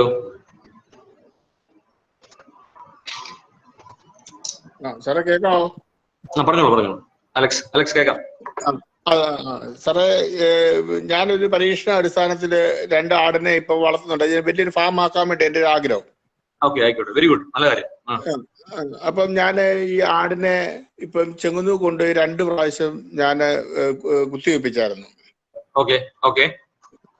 അപ്പൊ ഇവിടെ തിരുവല്ലയിൽ ഇവിടെ നന്നത്തുനിന്ന് അടുത്തുള്ള ചെങ്ങന്നൂരാവുള്ള, തിരുവല്ലയിലില്ല. അപ്പൊ അവിടെ ചെന്നിപ്പോ ഈ 2 പ്രാവശ്യമായിട്ടും അത് ഒന്നും സംഭവിച്ചിട്ടില്ല. അതിന്റെ നമ്മുടെ കറക്റ്റ് സമയം എന്നുള്ളതേ അതാണ്. അവര് തന്നെ പറഞ്ഞു കറക്റ്റ് സമയാന്ന് പറഞ്ഞു. ആണോ? ആയിക്കോട്ടെ. ഇതിനകത്ത് 2 കാര്യങ്ങളുണ്ട് അലക്സ്. അതിനകത്തെ നമ്മൾ കൃത്രിമമായിട്ട് ചെയ്യുമ്പോൾ നമുക്ക് ഒരു സ്ട്രീമാണ് കിട്ടുന്നത്. ഞാൻ ഈ മുട്ടനാടിന്റെ ലിംഗം ഒന്ന് കാണിച്ചു തരാം നിങ്ങൾക്ക്. അതിന്റെ ഒരു ചിത്രം എന്റെ തന്നെ ഉണ്ട്. ഞാനത് കാണിക്കാതിരുന്നതാണ്. വേറെ നല്ല സമയം നമ്മുടെ 4 ആയതുകൊണ്ട് ഞാൻ ആ ഭാഗം ഞാൻ കവർ ചെയ്ത് പോയതാണ്. ഞാൻ അതൊന്ന് കാണിച്ചു തരാം. ഈ മുട്ടനാടിന്റെ ലിംഗം ഇങ്ങനെയാണ് ഇരിക്കുക. മുട്ടനാടിന്റെ ലിംഗത്തിനകത്ത് നിങ്ങൾക്ക് കാണാം ഒരു ചെറിയ അറ്റത്ത് ഒരു ചെറിയൊരു പൈപ്പ് പോലത്തെ ഒരു സ്ലെൻഡർ ആയിട്ടുള്ള ഒരു പൈപ്പ് നിങ്ങൾക്ക് കാണാൻ സാധിക്കും. അതായത് ഇപ്പൊ വേറൊരു ചിത്രം കാണിച്ചു കഴിഞ്ഞാൽ ഇത് കണ്ടോ, ഒരു ചെറിയൊരു പൈപ്പ് പോലത്തെ ഒരു സാധനമാണ്. അപ്പൊ ഇതിന് പല ഭാഗങ്ങളിലേക്ക് സ്പ്രേ ചെയ്യാൻ പറ്റും. അതായത് ഇതിന്റെ ഈ ഒരു ഇതിനകത്ത് നിന്ന് ഇത് വരുന്ന ബീജം വരുന്നത് സ്പ്രേ പോലെയാണ് വരിക. അപ്പൊ അത് മുന്നോട്ടും പിന്നോട്ടും ഇത് വളയും. ഈ പൈപ്പ്, ഈ ലിംഗത്തിന്റെ അറ്റത്തുള്ള പൈപ്പ് മുന്നോട്ടും പിന്നോട്ടും വളയുന്നത് കൊണ്ട് ഇതിന് പല ഭാഗത്ത്, അതായത് ഗർഭപാത്രത്തിന് അകത്ത് പല ഭാഗത്തോട്ട് ഇതിന്റെ ബീജം കൊടുക്കാൻ സാധിക്കും. അപ്പം നമ്മൾ കൊടുക്കുന്നത് ഈ പല ഭാഗത്തേക്ക് കൊടുക്കുന്നതുകൊണ്ട് ഇതെല്ലാം തന്നെ നീന്തി ഈ അണ്ഡവുമായിട്ട് ചെല്ലുന്ന സമയം എന്ന് പറയുന്നത് പല സമയത്തായിരിക്കും അണ്ഡവുമായിട്ട് ചെല്ലുന്നത്. അപ്പൊ ഈ അണ്ഡം അവിടുന്ന് വിസർജിച്ചു കഴിഞ്ഞു കഴിഞ്ഞാല് ഇവിടുന്ന് ചെല്ലുന്ന ബീജം അത് നമ്മുടെ കൃത്രിമമായിട്ട് കുത്തിവെക്കുമ്പം നമ്മൾ കുത്തുന്നതെല്ലാം ഒരേ സമയത്ത് ചെല്ലും. ആ സമയത്ത് അണ്ഡവിസർജനം നടന്നിട്ടില്ല എന്നുണ്ടെങ്കിൽ ചിലപ്പോൾ ചെന പിടിക്കത്തില്ല.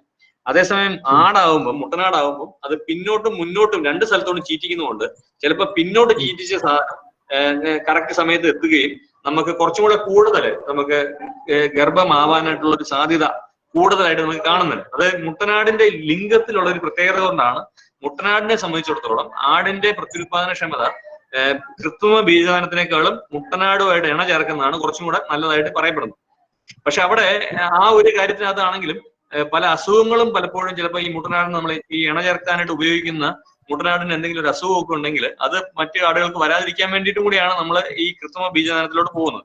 പൊതുവെ നമുക്ക് ഇണ ചേർക്കാൻ വേണ്ടിയിട്ട് നമുക്ക് ഈ മുട്ടനാടിനെ ഉപയോഗിക്കുന്നതാണ് കുറച്ചും കൂടെ നല്ലത്. കാരണം മുട്ടനാടാണെങ്കിൽ കൃത്യമായിട്ടും പെണ്ണാടിന്റെ ആ ഒരു കറക്റ്റ് സമയത്ത് തന്നെ പല ഭാഗത്തോട്ട് ഈ ബീജം ഇത് ചെയ്യുന്നതുകൊണ്ട് കൃത്യമായിട്ട് നമുക്ക് ഇത് ചെയ്യാൻ പറ്റും. ഇപ്പൊ നമുക്ക് അങ്ങനെ തന്നെ ചെറുപ്പക്കാരുണ്ടാവും നിങ്ങളുടെയൊക്കെ നാട്ടിൽ തന്നെ.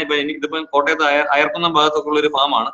അവൻ എല്ലാവിധ ഇനങ്ങളെയും മുട്ടനാടിനെ വളർത്തുന്നുണ്ട്. അപ്പം ഇദ്ദേഹത്തിന്റെ പേര് തന്നെ നമ്മളെ മുട്ടൻ കൂട്ടിയിട്ടാണ് അദ്ദേഹത്തിന്റെ പേര് തന്നെ വരുന്നത്. കല്യാണം കഴിക്കുന്ന സമയമാകുമ്പോഴത്തേക്ക് ബുദ്ധിമുട്ടാവുമായിരിക്കും. എന്നിരുന്നാലും ഇപ്പോഴത്തെ നിലയിൽ ഈ കോളേജിൽ പഠിക്കുന്ന ഈ പയ്യന്മാർക്ക് ഇപ്പൊ നമുക്ക് കാണാം ബീച്ചിലുണ്ട്, അതുപോലെ ഇതുണ്ട്, സിരോഹിയുണ്ട്, മിക്ക ഇനങ്ങളും നമുക്ക് ഇദ്ദേഹത്തിന്റെ ഉണ്ട് എന്നുള്ളൊരു നിലയിൽ. അപ്പം ആ ഒരു രീതിയിൽ നമുക്ക് അങ്ങനെയുള്ളവരെ നമുക്ക് ഉപയോഗിക്കാൻ പറ്റുവാണെങ്കിൽ അത് നല്ലതായിരിക്കും കേട്ടോ. ഇതാണ് എനിക്കൊരു കാര്യം കൂടി ചോദിക്കാറുണ്ട്.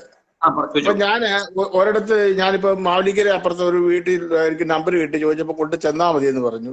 അതൊരു 15 മിനിറ്റിന്റെ ആവശ്യമുള്ളൂ, അതുകൊണ്ട് നിങ്ങൾക്ക് തിരിച്ചു കൊണ്ടുപോകാന്ന് പറഞ്ഞു. അതിന്റെ ആവശ്യമുള്ളോ? അതിനോട് ഒരു ദിവസം വിടേണ്ട കാര്യമുണ്ടോ?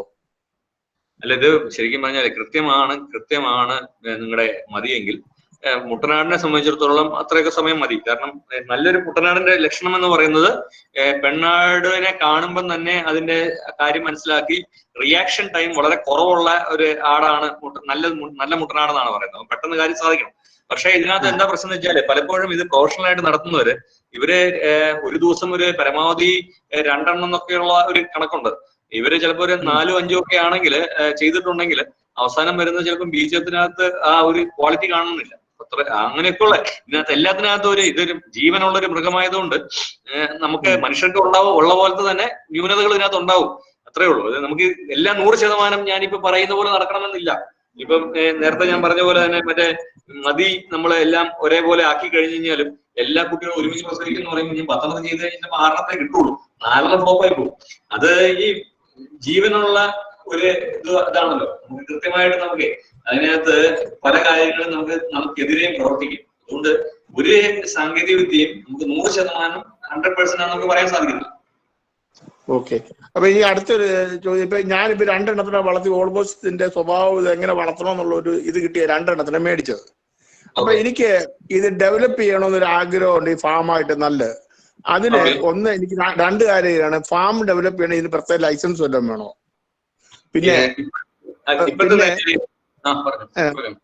പിന്നെ എനിക്ക് വേണ്ടിയത് ഈ നല്ല കുട്ടികളെ കിട്ടാൻ ഒരു ഓതറൈസ്ഡ് ആയിട്ടുള്ള അങ്ങനത്തെ ഫാമുകൾ വല്ലതും ഉണ്ടോ? 2 കാര്യവും ഇതിനകത്ത്. ഒന്നെന്ന് പറയാൻ ആദ്യത്തിനകത്ത് ലൈസൻസിന്റെ കാര്യം ചോദിച്ചത് നമ്മള് പണ്ടത്തെ പഞ്ചായത്ത് നിയമം അനുസരിച്ച് 20 ആടുകളിൽ കൂടുതലുണ്ടെങ്കിൽ അതിന് ലൈസൻസ് വേണമെന്നായിരുന്നു. ഇപ്പൊ അത് 50 ആട് വരെ ലൈസൻസ് വേണ്ട എന്നുള്ളൊരു നിലയിലോട്ട് ആക്കിയിട്ടുണ്ട്. അതായത് നമ്മുടെ സ്വയം പര്യാപ്തമാവണം, നമ്മുടെ വീടിന്റെ പിന്നാമ്പുറത്ത് തന്നെ നമ്മുടെ ഭക്ഷണമൊക്കെ ഉണ്ടാവണം എന്നുള്ളൊരു സങ്കല്പത്തില് ഈ മൃഗസംരക്ഷണ മേഖലയ്ക്ക് വേണ്ടിയിട്ട് ഇങ്ങനെ ഒരു ഇളവ് നമുക്ക് സർക്കാർ തന്നിട്ടുണ്ട്. അപ്പൊ നമുക്ക് ഈ പറഞ്ഞ പോലെ തന്നെ നമുക്ക് 50 ആട് വരെ വളർത്താനായിട്ട് ഇപ്പൊ ഇന്നത്തെ സാഹചര്യത്തിൽ ലൈസൻസ് വേണ്ട. അതിന്റെ ഗവൺമെന്റ് ഓർഡർ വന്നുകൊണ്ടിരിക്കുകയാണ്. 20 ആട് ഓൾറെഡി വേണ്ടായിരുന്നു.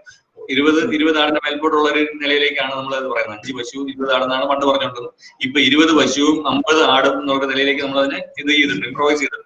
അപ്പൊ ആ ഒരു കാര്യത്തിൽ 50-ൽ നിൽക്കുവാൻ ഉദ്ദേശിക്കുന്നുണ്ടെങ്കിൽ കുഴപ്പമില്ല, തീർച്ചയായിട്ടും വേണ്ടി വരില്ല. 50 ആടെന്ന് പറയുമ്പോൾ 45 പെണ്ണാടും 5 മുട്ടനാടും എന്നുള്ളൊരു നിലയിലേക്ക് പോയാൽ മതി. അങ്ങനെ ഒരു ചിന്തിക്കുന്നുണ്ടെങ്കിൽ തീർച്ചയായിട്ടും നിങ്ങൾക്ക് ഒരു ഇതും വേണ്ടി വരുന്നില്ല. കുട്ടികളെ നമ്മൾ സമയാസമയങ്ങളിൽ വിറ്റ് പോയി കഴിഞ്ഞാൽ നല്ലൊരു രീതിയിലുള്ള ഒരു കോൺസെപ്റ്റ് ആയിരിക്കും, നല്ലൊരു വരുമാന മാർഗം ആവാൻ തീർച്ചയായിട്ടും ഉതകുന്ന ഒരു സംഭവമാണ്. രണ്ടാമത്തെ കാര്യം എന്നോട് ചോദിച്ചത് നല്ല കുട്ടികളെ എവിടുന്ന് കിട്ടുമെന്നുള്ളതാണ്. അതിനകത്ത് ഇതൊരു സർക്കാർ മീഡിയത്തിലാണ് നമ്മളിപ്പോൾ സംസാരിച്ചുകൊണ്ടിരിക്കുന്നത്. അപ്പൊ സർക്കാർ മാധ്യമത്തിൽ സംസാരിക്കുമ്പോൾ സർക്കാരിന്റെ ഫാമുകളെ കുറിച്ച് മാത്രമേ നമുക്ക് സംസാരിക്കാനായിട്ട് സാധിക്കുകയുള്ളൂ.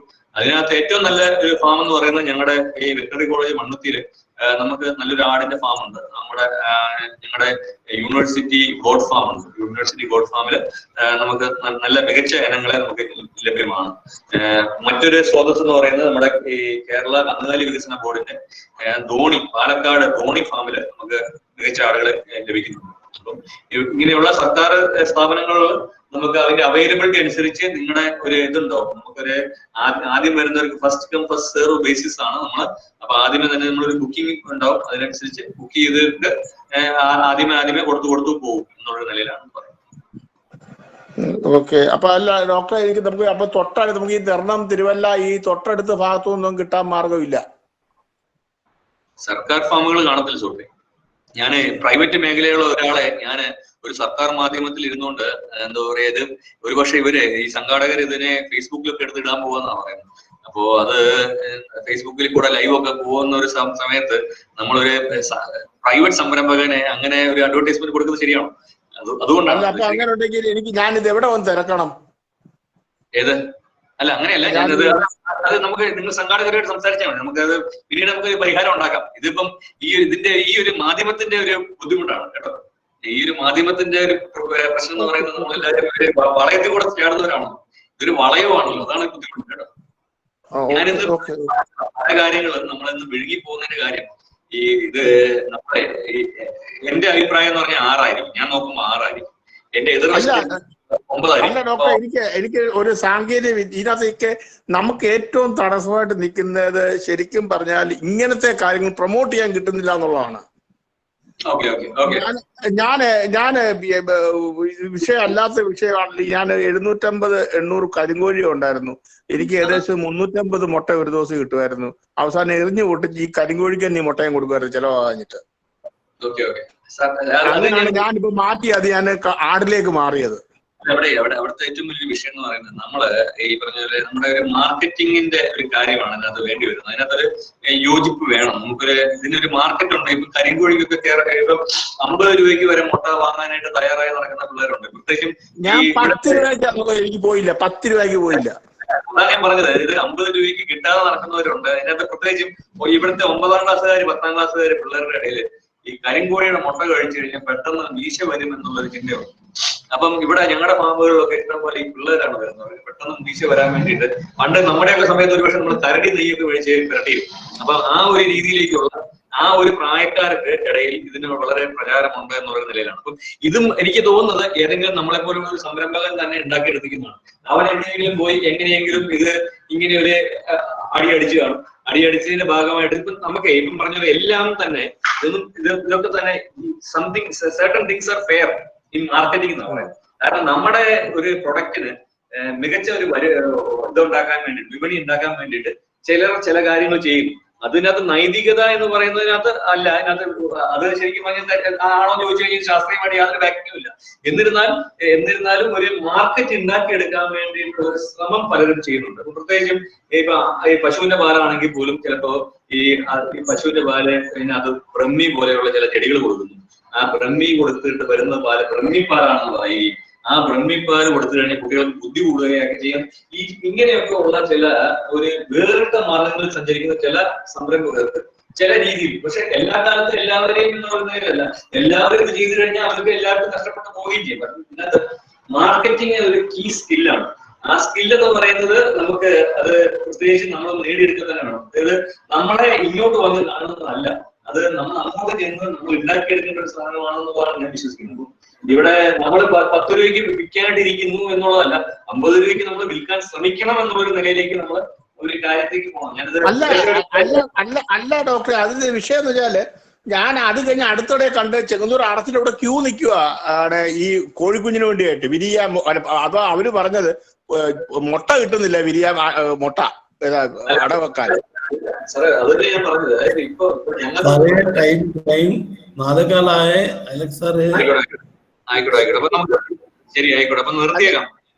അപ്പൊ ഡോക്ടർ എനിക്ക് ഒരു കാര്യം കൂടെ, ഡോക്ടർ ഇത് ഏത് മെഡിക്കൽ ആശുപത്രിയിലാണ് ഡോക്ടർ വർക്ക് ചെയ്യുന്നത്? എനിക്ക് ഡോക്ടറെ കോൺടാക്ട് ചെയ്യാനാ. എന്റെ നമ്പർ ഇത് സംഘടിപ്പിച്ച ചെറിയാനെ മേടിച്ചാണ്. സംഘാടകനായുള്ള ചെറിയാനുണ്ടോ? ചെറിയാൻ നമ്പർ കാണുമല്ലോ, നിങ്ങൾ വാട്സാപ്പ് കാണത്തില്ല.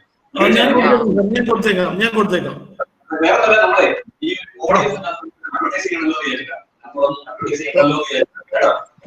അപ്പൊ എല്ലാവരുടെ ഹൃദയത്തിന്റെ ഭാഷയില് നന്ദി പറയുന്നു.